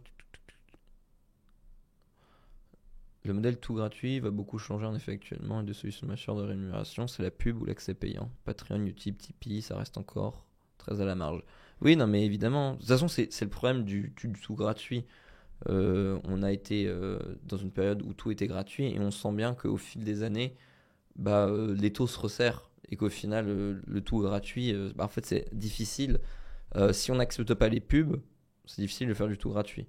D'un autre côté, les pubs sont tellement envahissantes que du coup, les gens ont contré ça avec des adblockers, etc. Mais du coup, maintenant, on se retrouve où le serpent qui se mord la queue. On a mis tellement de pubs pour financer le truc que maintenant, il n'y a plus personne qui voit les pubs parce qu'ils ont mis des adblockers et donc du coup, il n'y a plus de revenus. Donc, tu en es obligé à faire payer. C'est malheureux, mais c'est un petit peu comme ça que ça se passe en ce moment. Voilà tout. On va un petit peu parler de notre... de quoi on va parler? De notre cher Elon Musk, le retour du Twittergate. Depuis ça fait déjà quelques mois, en avril 2022, que Elon Musk avait décidé de racheter, avait annoncé publiquement le rachat de Twitter. Entre-temps, hop, il a retourné sa veste, et aujourd'hui, Elon Musk serait peut-être en train de racheter Twitter finalement. Vraiment toute une histoire, un non-gate. Vous allez comprendre pourquoi il y a eu ce petit retournement de situation. Du coup, selon Bloomberg, l'agence américaine, Elon Musk a finalement décidé de boucler le rachat du réseau social dans les termes, soit à savoir par acheter toutes les actions de Twitter à 54,20$ toutes les actions, soit un total de 43 milliards de dollars au total. Alors qu'il y a quelques jours, Elon Musk préparait son procès contre le réseau social. Et c'est là qu'on sent la douille arriver. Il y avait le procès qui arrivait, et juste avant le procès, Musk a au final dit « Je vais me retourner et au final, je vais sans doute racheter Twitter ». Donc du coup, via un communiqué, une lettre des représentants d'Elon Musk, la SEC, je ne sais pas à quoi ça correspond, l'intention de l'entreprise est de conclure la transaction à 54,20$ par action. Dans sa lettre, en même temps, au-delà de la reformulation de rachat, Elon Musk aussi demande l'annulation du procès qu'il avait fait. Twitter a fait un procès, enfin Twitter a porté plainte, et Elon Musk aussi a fait un procès contre Twitter, qui était prévu mi-octobre, du 17 au 21, et au final, juste avant l'arrivée du procès, Elon Musk retourne sa veste. Et c'est là en fait qu'on comprend un petit peu c'est que pendant l'audience préliminaire, la juge elle a fait comprendre du côté Musk que son obsession et son fameux argument de il y avait trop de faux comptes, et c'était à cause de ça qu'il avait annulé, enfin du moins c'était son prétexte pour annuler le rachat de Twitter. C'était parce qu'il y avait trop de faux comptes sur Twitter et qu'il ne voulait pas racheter à cause de ça. Sauf que durant l'audience préliminaire, la juge elle a dit lol Elon, ton argument c'est un peu de la merde. Et donc du coup à mon avis, il a commencé à se dire que le procès ça pue un petit peu pour lui et c'est sans doute ce qui a fait changer d'avis Elon Musk. Euh, du coup, par contre, ce qui est un petit peu bizarre, c'est que du coup, en fait, lors du procès, Twitter, il voulait forcer Elon Musk à racheter une partie ou à payer un dédommagement. Parce que c'est vrai que ça a fait chuter le cours de Twitter vraiment de façon catastrophique. Alors que Twitter était déjà dans une position vachement instable. Euh, et c'est là aussi que c'est assez surprenant, c'est que Elon Musk revient vraiment sur sa proposition initiale. Donc, c'est-à-dire avec de racheter à hauteur de 54,20 dollars l'action. Savoir que maintenant l'action Twitter elle est beaucoup plus basse. Ça aurait été plus logique de se dire tiens, Elon Musk va finalement racheter Twitter, mais au prix actuel des actions. Au final, non, il a repris son taux de rachat initial à 54 dollars et qui était déjà à l'époque un petit peu des actions surévaluées pour Twitter. Donc voilà, là on voit c'était lors du premier achat. On voit bien ici qu'on était au prime quand Musk avait décidé, parce que forcément la société avait coté à mort, quoi. Au moment de l'annonce, donc en même temps, Bloomberg, donc il y avait les employés de Twitter qui assistaient à une réunion de plus de 3 heures sur la stratégie long terme du réseau social. Donc on sent aussi que, peut-être que ça a parlé de ça, sans doute lors de cette réunion, mais on sent que ça pue un petit peu du côté de Twitter. Et maintenant, on va voir du coup dans les semaines à venir si Musk finit par tenir ses engagements, parce que c'est pas forcément son point fort. Et aussi la question que tout le monde se pose, c'est qu'est-ce qu'il va en faire en fait de cette, qu'est-ce qu'il va en faire de Twitter, parce que suite après la proposition de rachat, c'était quand même le premier à rigoler de Twitter, à cracher dessus en disant que c'était un réseau social nul, etc. Donc on sait pas trop en fait ce qu'il va en faire. Et c'est un petit peu ça qui est inquiétant.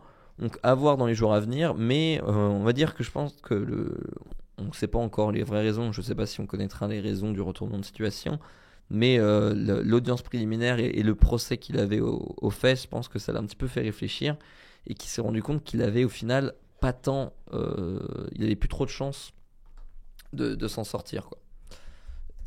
On va regarder en fait l'action Twitter, à combien elle est aujourd'hui.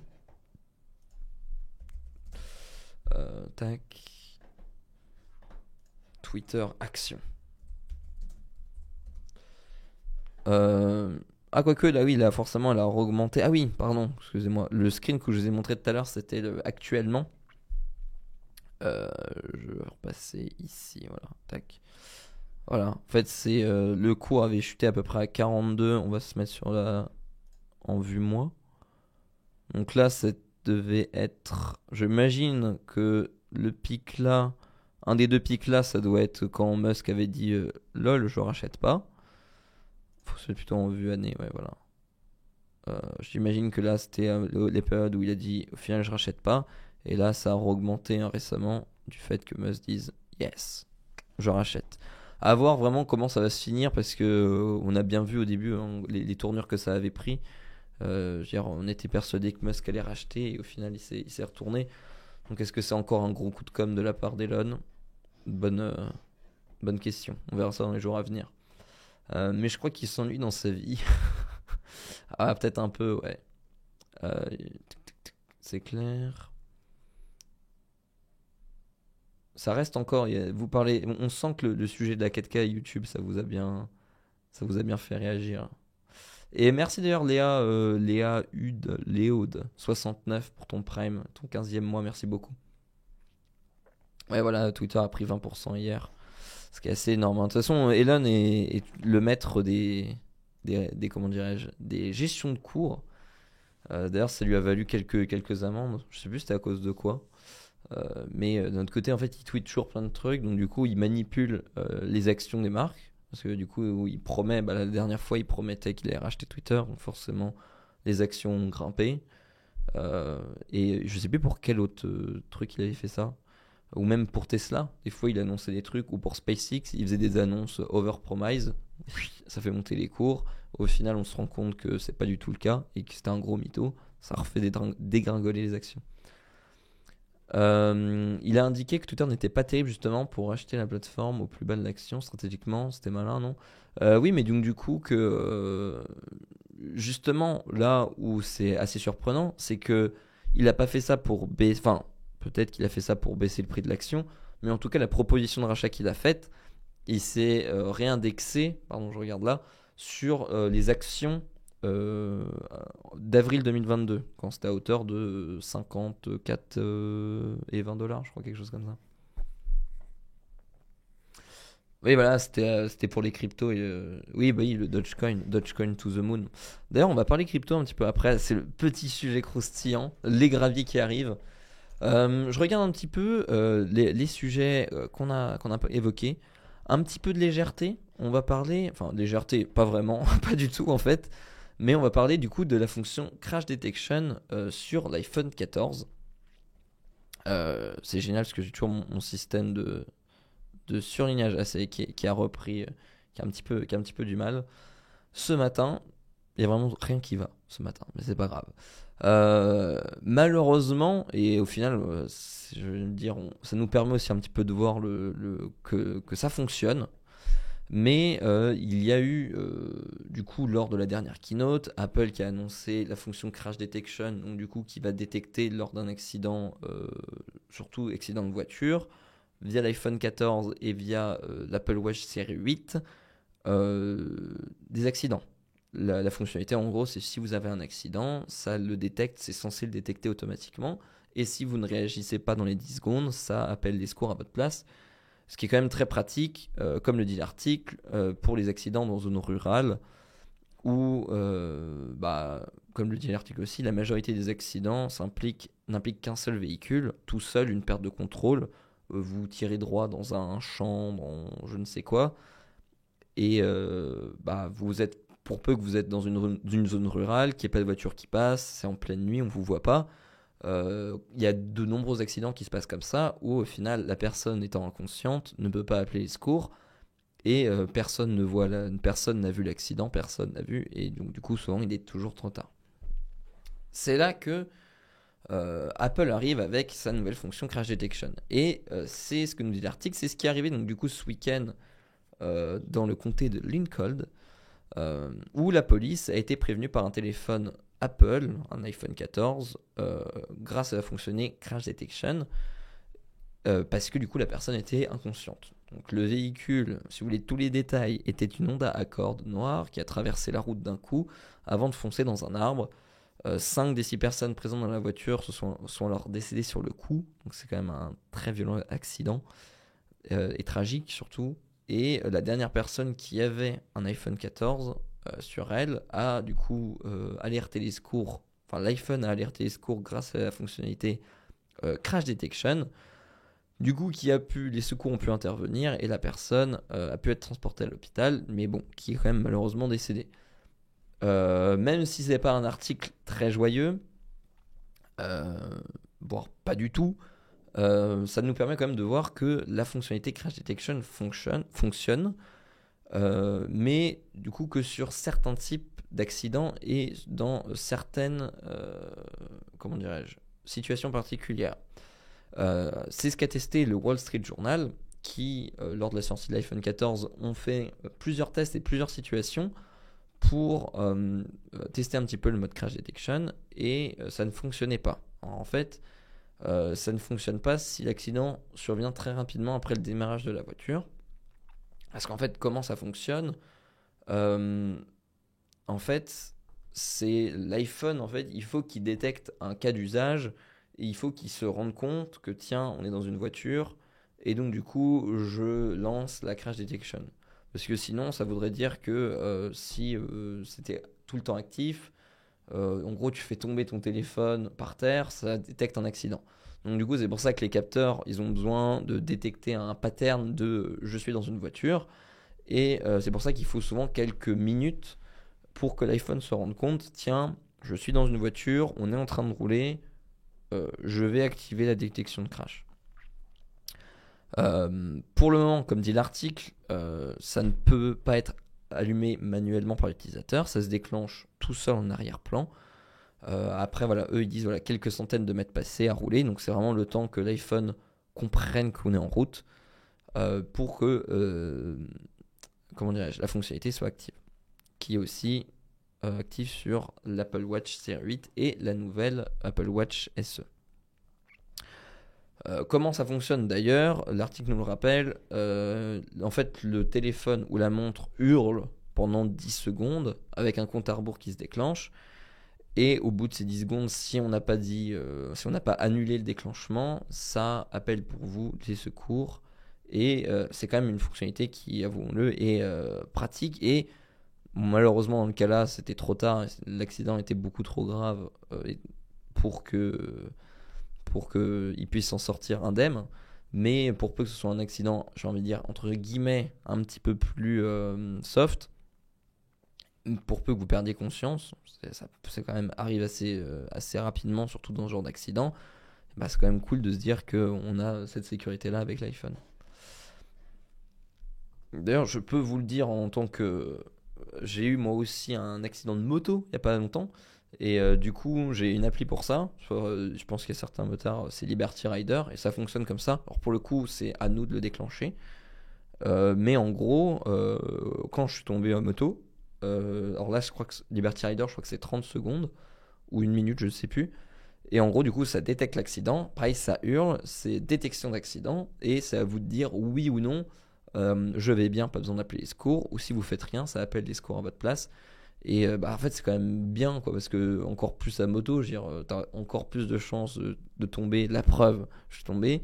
Mais voilà, pour peu que tu tombes dans un ravin, pour peu que tu tombes dans un endroit où tu es bloqué, où tu peux avoir un bras cassé, une clavicule cassée, lol, ou n'importe quel autre, ou perte de conscience, et bah ça appelle à ta place et ça quand même, ça permet peut-être de faire venir les secours et ça peut peut-être permettre de te sauver la vie. Donc quand même plutôt cool. C'est quoi le nom de l'application? C'est Liberty Rider sur iPhone, Android. Et, euh, et en fait, tu peux soit l'activer manuellement, ou soit tu peux le mettre en arrière-plan et ça détecte dès que tu prends la moto. C'est plutôt cool et ça fonctionne. Je peux vous le dire, ça fonctionne. J'ai ma montre qui a cette fonction. Parfois, ça se déclenche quand je fais des mouvements trop brusques en sport. On peut toujours annuler la fonction. Une Samsung Watch. Ah oui, voilà. Bah, tu vois, c'est aussi pour ça qu'il y a ce côté.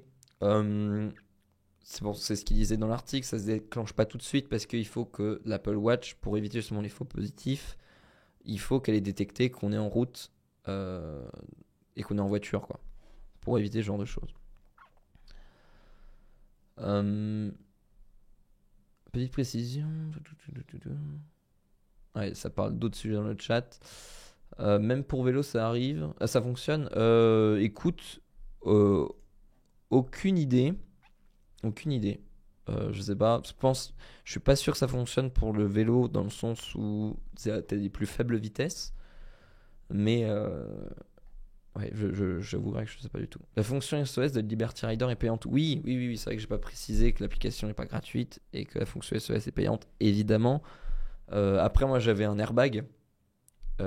Et en gros, dans mon airbag, parce que j'ai un abonnement pour l'airbag, et en gros, dans l'abonnement pour l'airbag, tu as aussi la fonction Liberty Rider qui est incluse.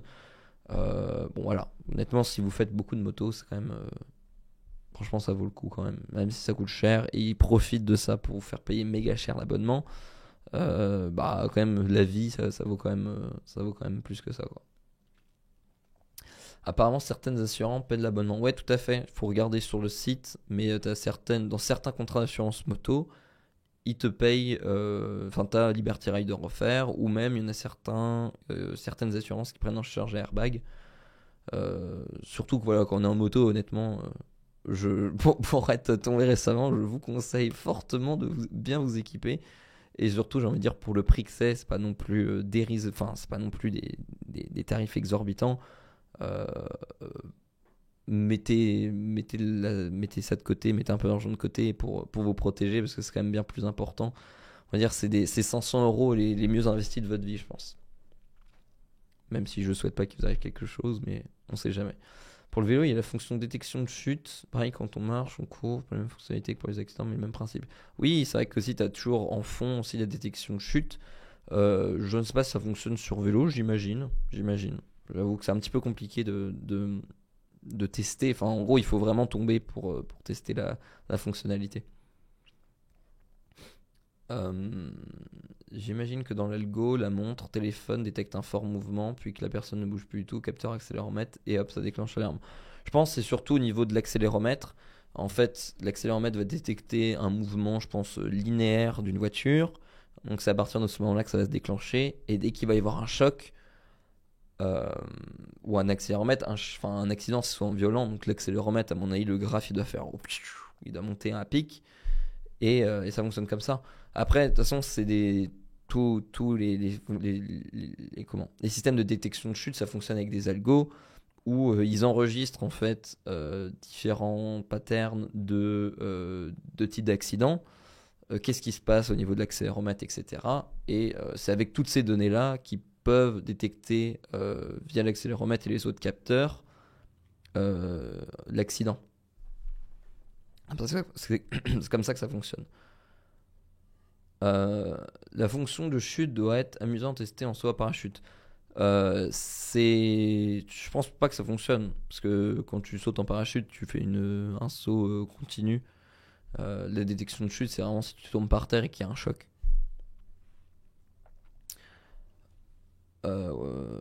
Faut pas les activer quand tu fais du judo. Tu m'étonnes. T'as le airbag InMotion, je l'ai, j'espère qu'il marche. Oui, c'est exactement celui-là, c'est le InMotion.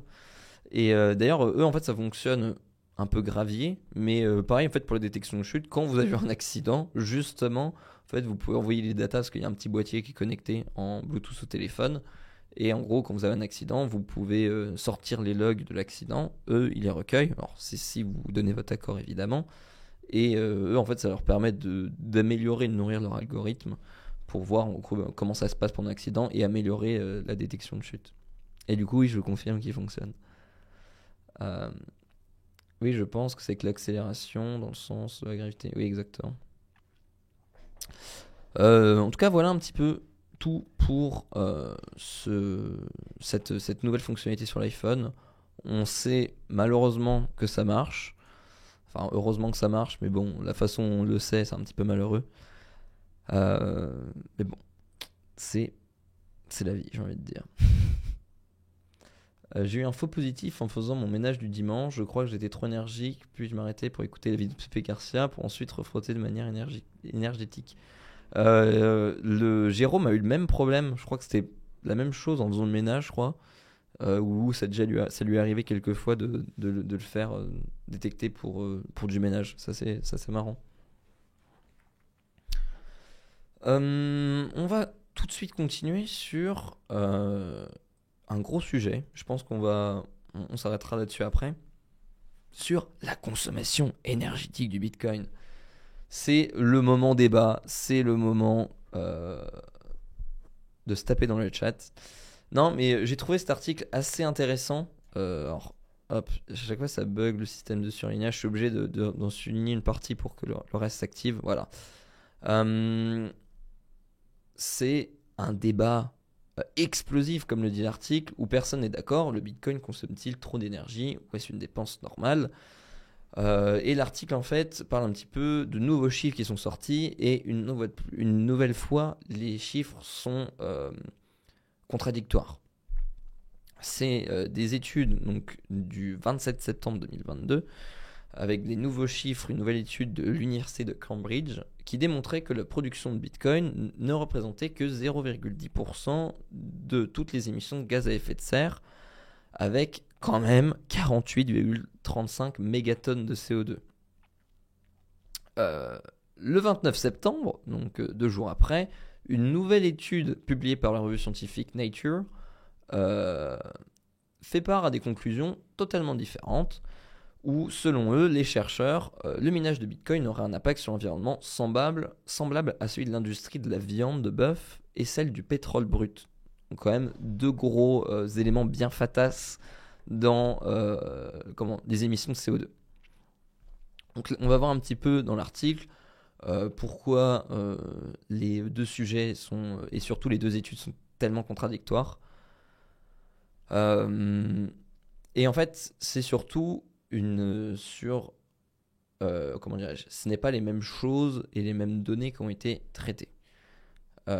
Comme dit l'article, c'est pas les deux premières études qui se contredisent. Ça fait des années qu'on ramène le même sujet sur la table sur la consommation du Bitcoin, et c'est toujours une question qui est assez compliquée à répondre.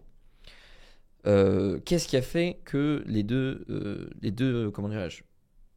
articles, et surtout les deux articles, sont vraiment contradictoires? D'un côté, l'université de Cambridge a calculé sur la quantité d'énergie consommée par an par mineur de Bitcoin et la quantité de gaz à effet de serre rejeté dans l'atmosphère. De l'autre étude de Nature, elle a cherché à quantifier le coût des dommages infligés au climat par le minage de Bitcoin, ce qui n'est pas la même chose, et on va voir juste après pourquoi. L'université de Cambridge, elle parle du coup sur la consommation factuelle en énergie du Bitcoin, donc de térawattheures consommés et de mégatonnes de CO2 dans l'atmosphère, tandis que Nature parle du coût carbone lié à la production de Bitcoin. En fait, c'est pas pareil dans le sens où Cambridge, eux, vont se contenter de se dire à l'instant T qu'est-ce que ça consomme en énergie. Donc, parce qu'évidemment, il faut beaucoup de quantité d'énergie et d'électricité pour alimenter les machines. Et donc, du coup, l'université de Cambridge se base là-dessus sur la consommation d'énergie.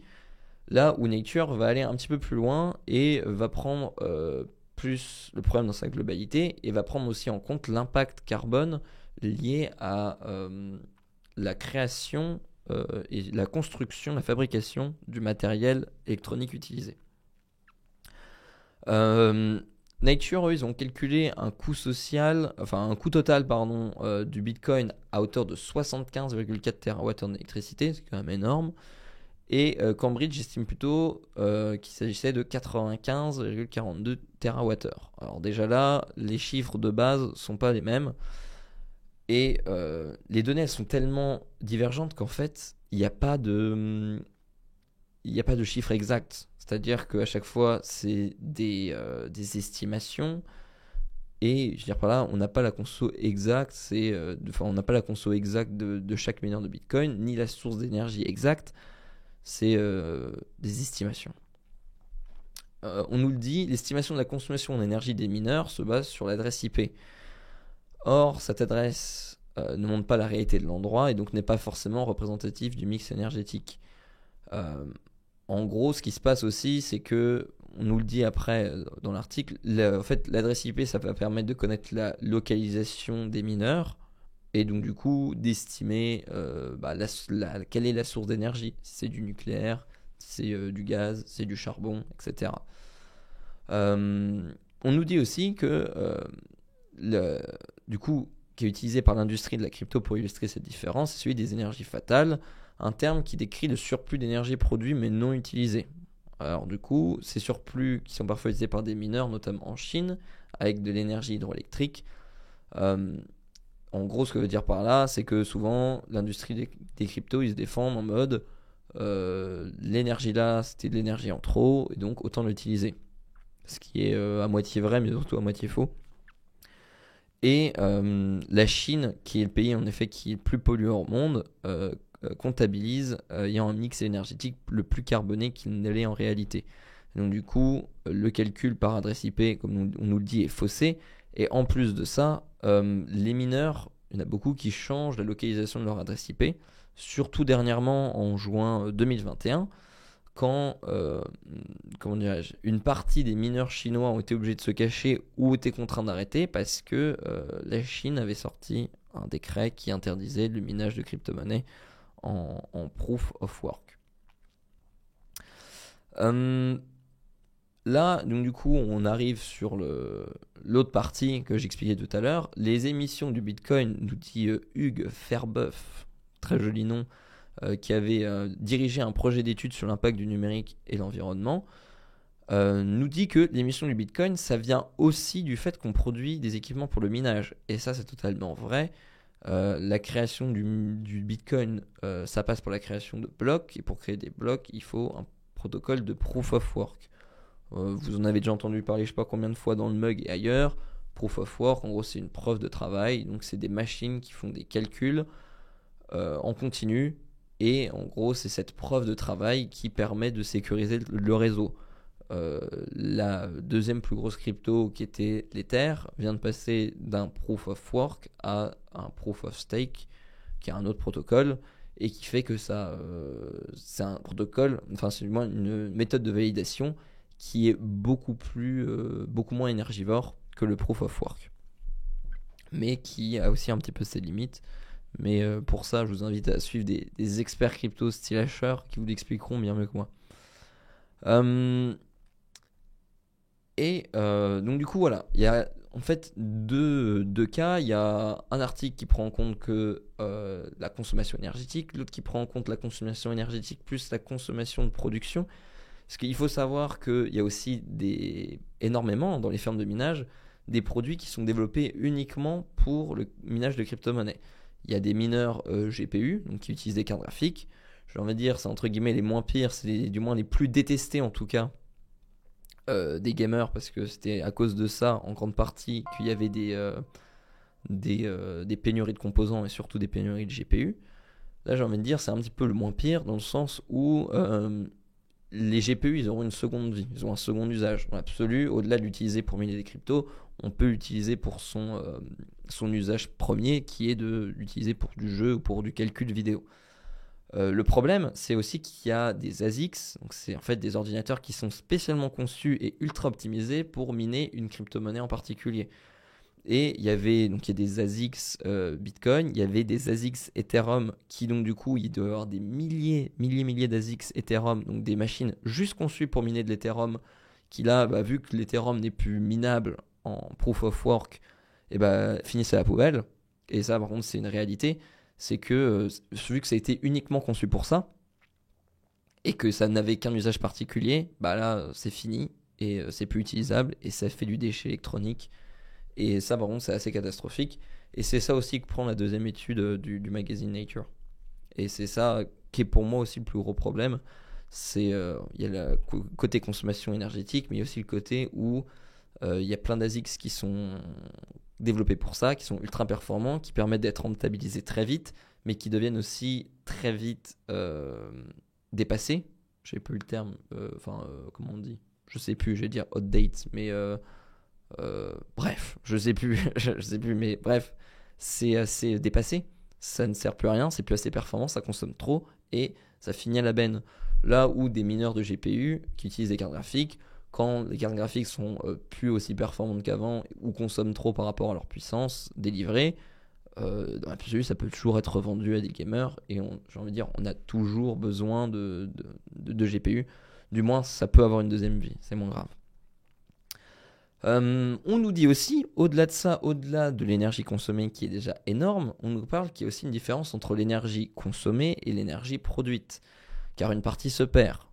Alors en effet, c'est connu depuis des années, c'est que depuis qu'il y a l'électricité, une partie de l'électricité se perd lors du transport entre le point de production et le point de livraison. Je crois qu'on a un chiffre selon RTE, donc du coup c'est ceux qui gèrent toutes les lignes haute tension, très haute tension en France. Ils estiment à peu près entre 2 et 3% de pertes juste dans l'acheminement de l'électricité. Ça en gros c'est normal, c'est un phénomène normal avec la résistance des câbles, etc., les transformateurs, etc. Il y a toujours de la déperdition énergétique dans les lignes de tension. C'est pour ça d'ailleurs qu'on fait monter très haut, qu'il y a des lignes très haute tension, parce que plus on augmente la tension, plus ça permet de faire passer de courant dedans sans avoir de déperdition, mais on en a quand même tout le long du réseau. Et donc, mais ça, au-delà du minage de Bitcoin, c'est le même problème que pour nous qui allumons notre lumière, entre la centrale de production d'énergie et tout l'acheminement jusqu'au domicile, il y a des pertes. C'est ça le souci. Mais bon, ça, c'est pas lié au minage du Bitcoin, mais ça ne fait que rajouter de la consommation en plus, quoi. Pour finir un petit peu ce débat, pourquoi en fait on en est toujours et constamment au même résultat sur le débat du Bitcoin. Le débat, le souci, c'est que c'est purement, comme nous le dit l'article, si le débat était purement écologique, alors il y aurait une levée de bouclier contre l'utilisation des sèche-linges, des sèche-cheveux, etc., des appareils électroménagers qui ont une forte consommation électrique comparée aux autres. Le problème qu'on a souvent aussi avec le Bitcoin, c'est que il y a une mauvaise connaissance de l'utilité, ce qui est tout à fait normal, et il y a aussi, c'est souvent traité de manière négative. En gros, le souci qu'il y a actuellement, c'est que soit il y a des pro-Bitcoin qui vont défendre corps et âme le Bitcoin, quitte à être mensongers dans les chiffres, qui vont dire mais non, c'est écolo, etc., etc. Et au contraire, tu as les anti-Bitcoin qui vont tout faire pour en mettre plein la gueule sur le Bitcoin. Et c'est le souci en fait qu'on a depuis le début, c'est que le débat en fait n'est jamais vraiment neutre. Et c'est aussi pour ça que on a du mal à vraiment avoir un débat là-dessus et avoir des vrais chiffres. Euh, En tout cas, et j'aime bien quand même la conclusion de cet article, on nous dit, c'est que aujourd'hui la situation écologique fait qu'on doit se poser la question de savoir si c'est une activité vraiment essentielle ou non. Mais c'est sûr qu'il va falloir faire c'est ce que je dis, il va falloir que l'on fasse une distinction entre les services essentiels ou pas. Et pour l'instant, le Bitcoin ne me paraît pas essentiel. Ça, c'était les propos du Kferboeuf et d'Alexandre Stachechenko, je n'arrive pas à prononcer, qui continueront à diverger sur la question. Il y aura certainement encore d'autres études divergentes qui viendront appuyer leur point de vue. Vous, je ne sais pas ce que vous en pensez dans le chat. C'est toujours un débat qui est compliqué. Évidemment, parce qu'on se dit que c'est pas essentiel, on se dit que ça consomme trop, que c'est un désastre énergétique, et d'un autre côté, c'est pas faux. Après, il y a plein de sujets qu'on peut remettre en débat, quoi. On peut défendre le principe de la blockchain tout en reprochant son usage pour de la crypto-monnaie. Oui, mais tout à fait, mais moi je suis tout à fait d'accord, j'y crois beaucoup à la blockchain. Après, le souci, c'est que en ce moment, le Bitcoin, c'est quand même la monnaie phare. C'est la monnaie de toute façon sur laquelle tout se base pour le moment. Dans tous les cas, je pense que d'ici 10 ans, je ne sais pas si ce sera encore le Bitcoin qui sera la monnaie phare. Moi, je pense que ça va vite évoluer. On voit que les changements se font quand même assez rapidement, surtout encore plus dans la blockchain. Ou alors, du moins, ça n'existera plus sous cette forme de proof of work. Le souci en fait actuel, c'est que le Bitcoin est un peu emprisonné dans son système de proof of work. C'est une crypto-monnaie qui est tellement importante qu'il ne peut pas du jour au lendemain changer de fonctionnement. Ce qu'a fait Ethereum, qui a pris plusieurs années de changement. On voit bien que c'est un changement qui pose des problèmes au point de vue de l'usage et aussi de la sécurité du réseau. Et le Bitcoin a pris une place tellement importante aujourd'hui que ils peuvent pas se permettre de faire entre guillemets n'importe quoi. Après, je pense que ça va finir, le Bitcoin ne va pas continuer des années, du moins sur ce système, ou alors il finira par mourir, ou du moins une autre crypto-monnaie, je pense, moins énergivore et plus performante prendra le dessus. Ça, j'ai pas de doute là-dessus. Mais on compare pas, il coûte quoi le système bancaire normal, clairement, je pense que la proof of work c'est un gros problème, mais sans comparaison on peut pas vraiment juger. C'est le débat aussi qui est souvent mis en parallèle, on pose pas... c'est vrai qu'on ne compare pas le système bancaire actuel qui doit consommer, je pense, encore plus. Au-delà de tous les serveurs, etc. qu'il y a aussi, ne serait-ce que toutes les agences. Combien il y a d'agences, de bâtiments bancaires dans le monde? C'est des locaux à chauffer, etc., etc., qui consomment. Donc, c'est vrai qu'on ne peut pas comparer pour le moment. Mais voilà. Moi, honnêtement, ce que je trouve vraiment gênant dans tout ça, c'est... alors oui, le proof of work, ça a ses problèmes. Par chance, il y a aussi une grande partie de la consommation énergétique qui est assez quand même neutre. Il y en a beaucoup qui sont en Islande, si je dis pas de bêtises. Parce que là-bas, en fait, il y a tellement d'énergie renouvelable que ça coûte que dalle, le prix de l'électricité. Et en plus de ça, il fait froid, donc il n'y a pas besoin de système de climatisation ou autre pour refroidir les machines.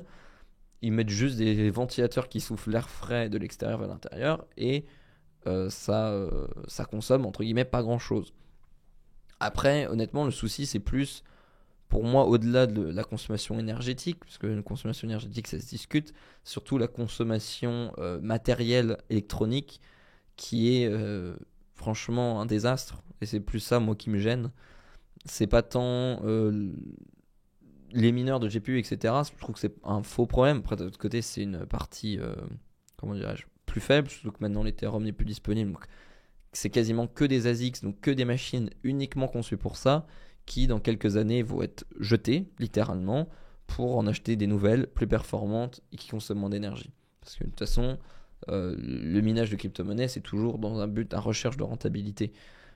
Quand tu fais tourner une machine, tu as envie de gagner plus en équivalent Bitcoin qu'en énergie dépensée. Les gens qui disent qu'en 2140 la fin du minage, moi je pense que Bitcoin sera plus miné pour faire de l'argent. Il faudra attendre un peu, réfléchir sur l'utilisation concrète. Je pense que moi aussi honnêtement je pense que ça va pas durer des années comme ça et je pense que ça va vite quand même changer. Honnêtement, si c'est plus le Bitcoin, pour moi, il y a un nouveau challenger qui va arriver avec un nouveau système. Je pense dans 10 ans, je pense honnêtement que le monde des cryptos aura bien changé. Parce qu'honnêtement, là, ça en est un frein. Euh, en fait, tout ça, c'est quand même un énorme problème énergétique et pas que. Et je pense que ça va amener à évoluer assez rapidement. Du moins, je l'espère. Pour le grand public, les cryptos sont obscures et en conséquence, lorsque l'on parle d'elles, elles n'ont aucune idée de ce que c'est. Oui, évidemment, évidemment. C'est le souci aussi.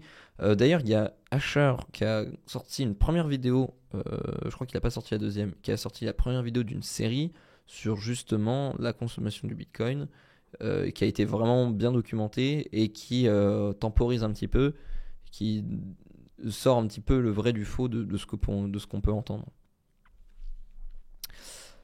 Voilà tout. Il y avait encore quelques d'autres articles, mais bon, il est déjà assez tard. J'ai fait un petit peu long. Du moins, en tout cas, j'espère que ça vous aura plu. On va tout de suite quand même passer aux petites cornes fac. Quoique, c'est suspense. Est-ce que, est-ce que le générique va fonctionner? Suspense. Pas du tout. Mais bref. Instant corne fac. Mais voilà, en tout cas j'espère que voilà, ça vous aura plu ce petit mug qui était, je vous cache pas, un petit peu compliqué, parce qu'il n'y a rien qui ne fonctionne correctement, je sais pas trop ce qui s'est passé, mais bon, l'essentiel c'est qu'on a réussi. Euh, et voilà, si vous avez des questions, on va pas tarder à couper, parce que Samuel va me détester, mais voilà, si vous avez des questions, c'est le moment, profitez-en. Je vais en prendre quelques-unes et après on ira raid quelqu'un. Le Bitcoin, c'est la seule crypto réellement décentralisée, c'est une valeur refuge et la force du Lightning est surpuissante, donc on a encore rien vu. Oui, non mais oui, exactement. Pour moi, on en est qu'au début.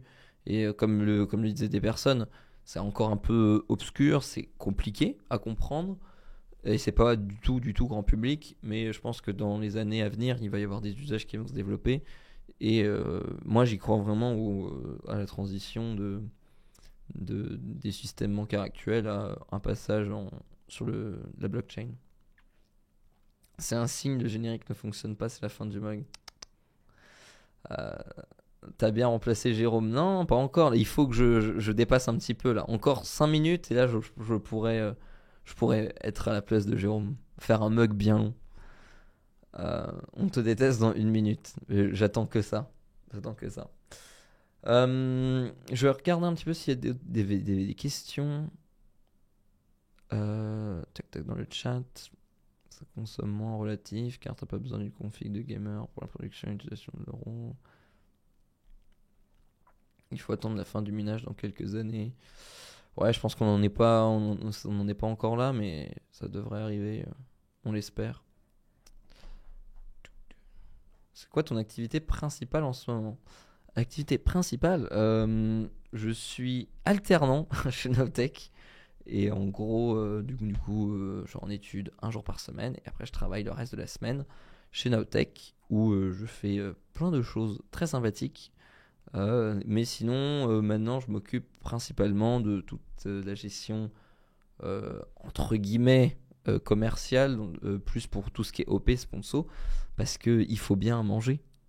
il faut bien faire vivre Nowtech, parce que malheureusement, c'était pas avec les vues YouTube et avec les Prime Twitch, même si merci beaucoup à tous ceux qui en ont fait, qu'on arrive à vivre. Donc du coup, il faut du sponsor. D'ailleurs, merci beaucoup à Moustique qui a fait son Prime tout à l'heure. J'ai oublié de te remercier, merci beaucoup. Étude de quoi? Communication. Yes, magnifique. Glop. Mug, tu n'es pas venu en touriste. Bah merci. Merci. C'est cool en tout cas si ça vous a plu. Tu n'es plus chef de projet. Ah, t'as la ref. Certains des vrais contributeurs auront la référence. Petite référence à un mug contributeur. Je dis contributeur. J'en profite pour dire, si vous n'êtes pas contributeur, n'hésitez pas à lâcher votre petit Prime avec Amazon. N'oubliez pas que c'est gratuit si vous avez Amazon Prime. Ça nous fait toujours plaisir et nous, ça nous aide énormément. Vraiment. Donc si vous pouvez le faire, c'est cool. En plus de ça, vous avez plein d'avantages. Vous avez les vidéos qui sortent en avant-première sur le Discord. Donc dès qu'on sort une vidéo, vous avez un accès à l'avance qui vous permet de voir la vidéo avant tout le monde. Ça vous permet aussi, s'il y a des petites coquilles, de nous le dire, de faire vos retours. C'est vachement sympa. Vous avez aussi le vide-grenier. Tous les vieux appareils, smartphones, etc. qu'on n'utilise plus, on les met sur le vide-grenier. On les vend à des tarifs préférentiels pour les contributeurs. Et puis vous avez aussi plein de channels dans le contributeur pour discuter avec tous les autres contributeurs comme vous. Et comme je le disais, il y a aussi le jeudi contributeur, qui est un live de 1 heure tous les jeudis à 18h, de 18 à 19h, qui est un live privé uniquement réservé aux contributeurs et où Jérôme, Guillaume ou autres parle de plus de sujets, on rentre un petit peu plus dans les détails, vous pouvez nous poser des questions un petit peu plus personnelles sur le fonctionnement de Nowtech, sur nos vies privées entre guillemets. En tout cas, voilà, je vous conseille de vous sub. En fait, c'est Léo in Paris, exactement. C'est exactement. Les vues YouTube, ça rapporte quelque chose encore? Bah non, c'est pour ça que je le dis. Franchement, au prorata du nombre de vues, il faut faire vraiment énormément de vues pour pouvoir vivre de YouTube, uniquement de YouTube. Et surtout en étant autant derrière une chaîne YouTube, il faut beaucoup plus que ça. Bizarrement, Twitch me dit que mon abonnement Prime ne sera disponible que le 5 octobre. C'est pas aujourd'hui. Si, alors après, ça dépend aussi de l'heure à laquelle... comment dirais-je, peut-être ça dépend de l'heure à laquelle tu as sub. À mon avis, dans la journée, ça va se débloquer. En tout cas, si tu le fais chez Nowtech, merci beaucoup. Ouais, il y a un cooldown. Je pense que c'est pas que le jour, ça doit être à l'heure exacte. Ouais, c'est ça. Mais t'en fais pas, Samuel, je vais arrêter, mais je fais durer un peu le suspense là je veux rentrer dans le top. Vous pourrez cocher mes cases dans Discord. Quand la prochaine vidéo Nowtech sans doute. Je vais faire mon Guillaume là. Je vais balancer. Non, mais on essaye au mieux maintenant de publier les vidéos soit le dimanche, soit le lundi.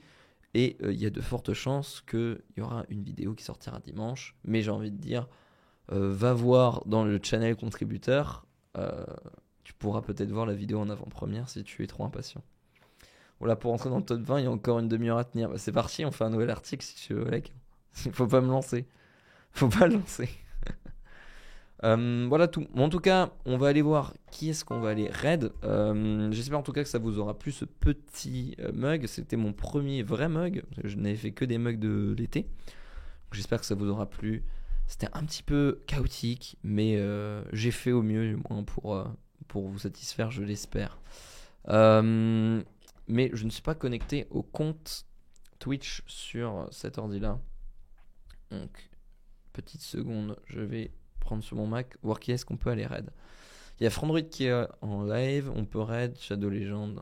Je suis un peu en retard pour cette blague, j'ai été faite trop de fois, mais elle est de bonne facture. C'était top, merci beaucoup. Trop long pour moi, Samuel. De toute façon, c'est toujours trop long. Pour toi, Samuel, un mug idéal, c'est fini à 9h20. Et là, c'est la prochaine fois que je fais un mug à 9h20, tu me diras top. Merci beaucoup. Bravo à toi, dépasser le temps, c'est faire une Jérômette.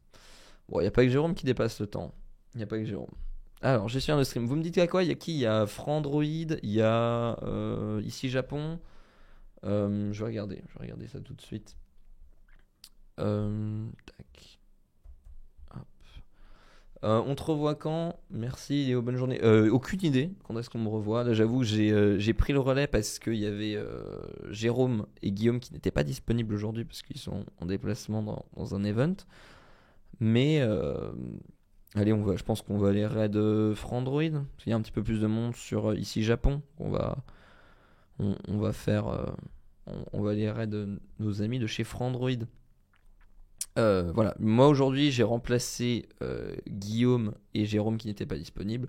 Donc j'ai envie de dire, vous me reverrez peut-être quand Guillaume et Jérôme ne seront pas disponibles. C'est-à-dire, je ne sais pas quand. Un bon même avec les bugs, c'était bien. Bah écoutez, si ça vous a plu quand même, ça fait très plaisir. Je lance tout de suite le live. On va voir si le générique de fin fonctionne. Encore merci de nous avoir suivis, de m'avoir suivi aujourd'hui. Je vous dis à la prochaine, je ne sais quand. Et est-ce que le générique va fonctionner? Je ne sais pas. Allez, ciao!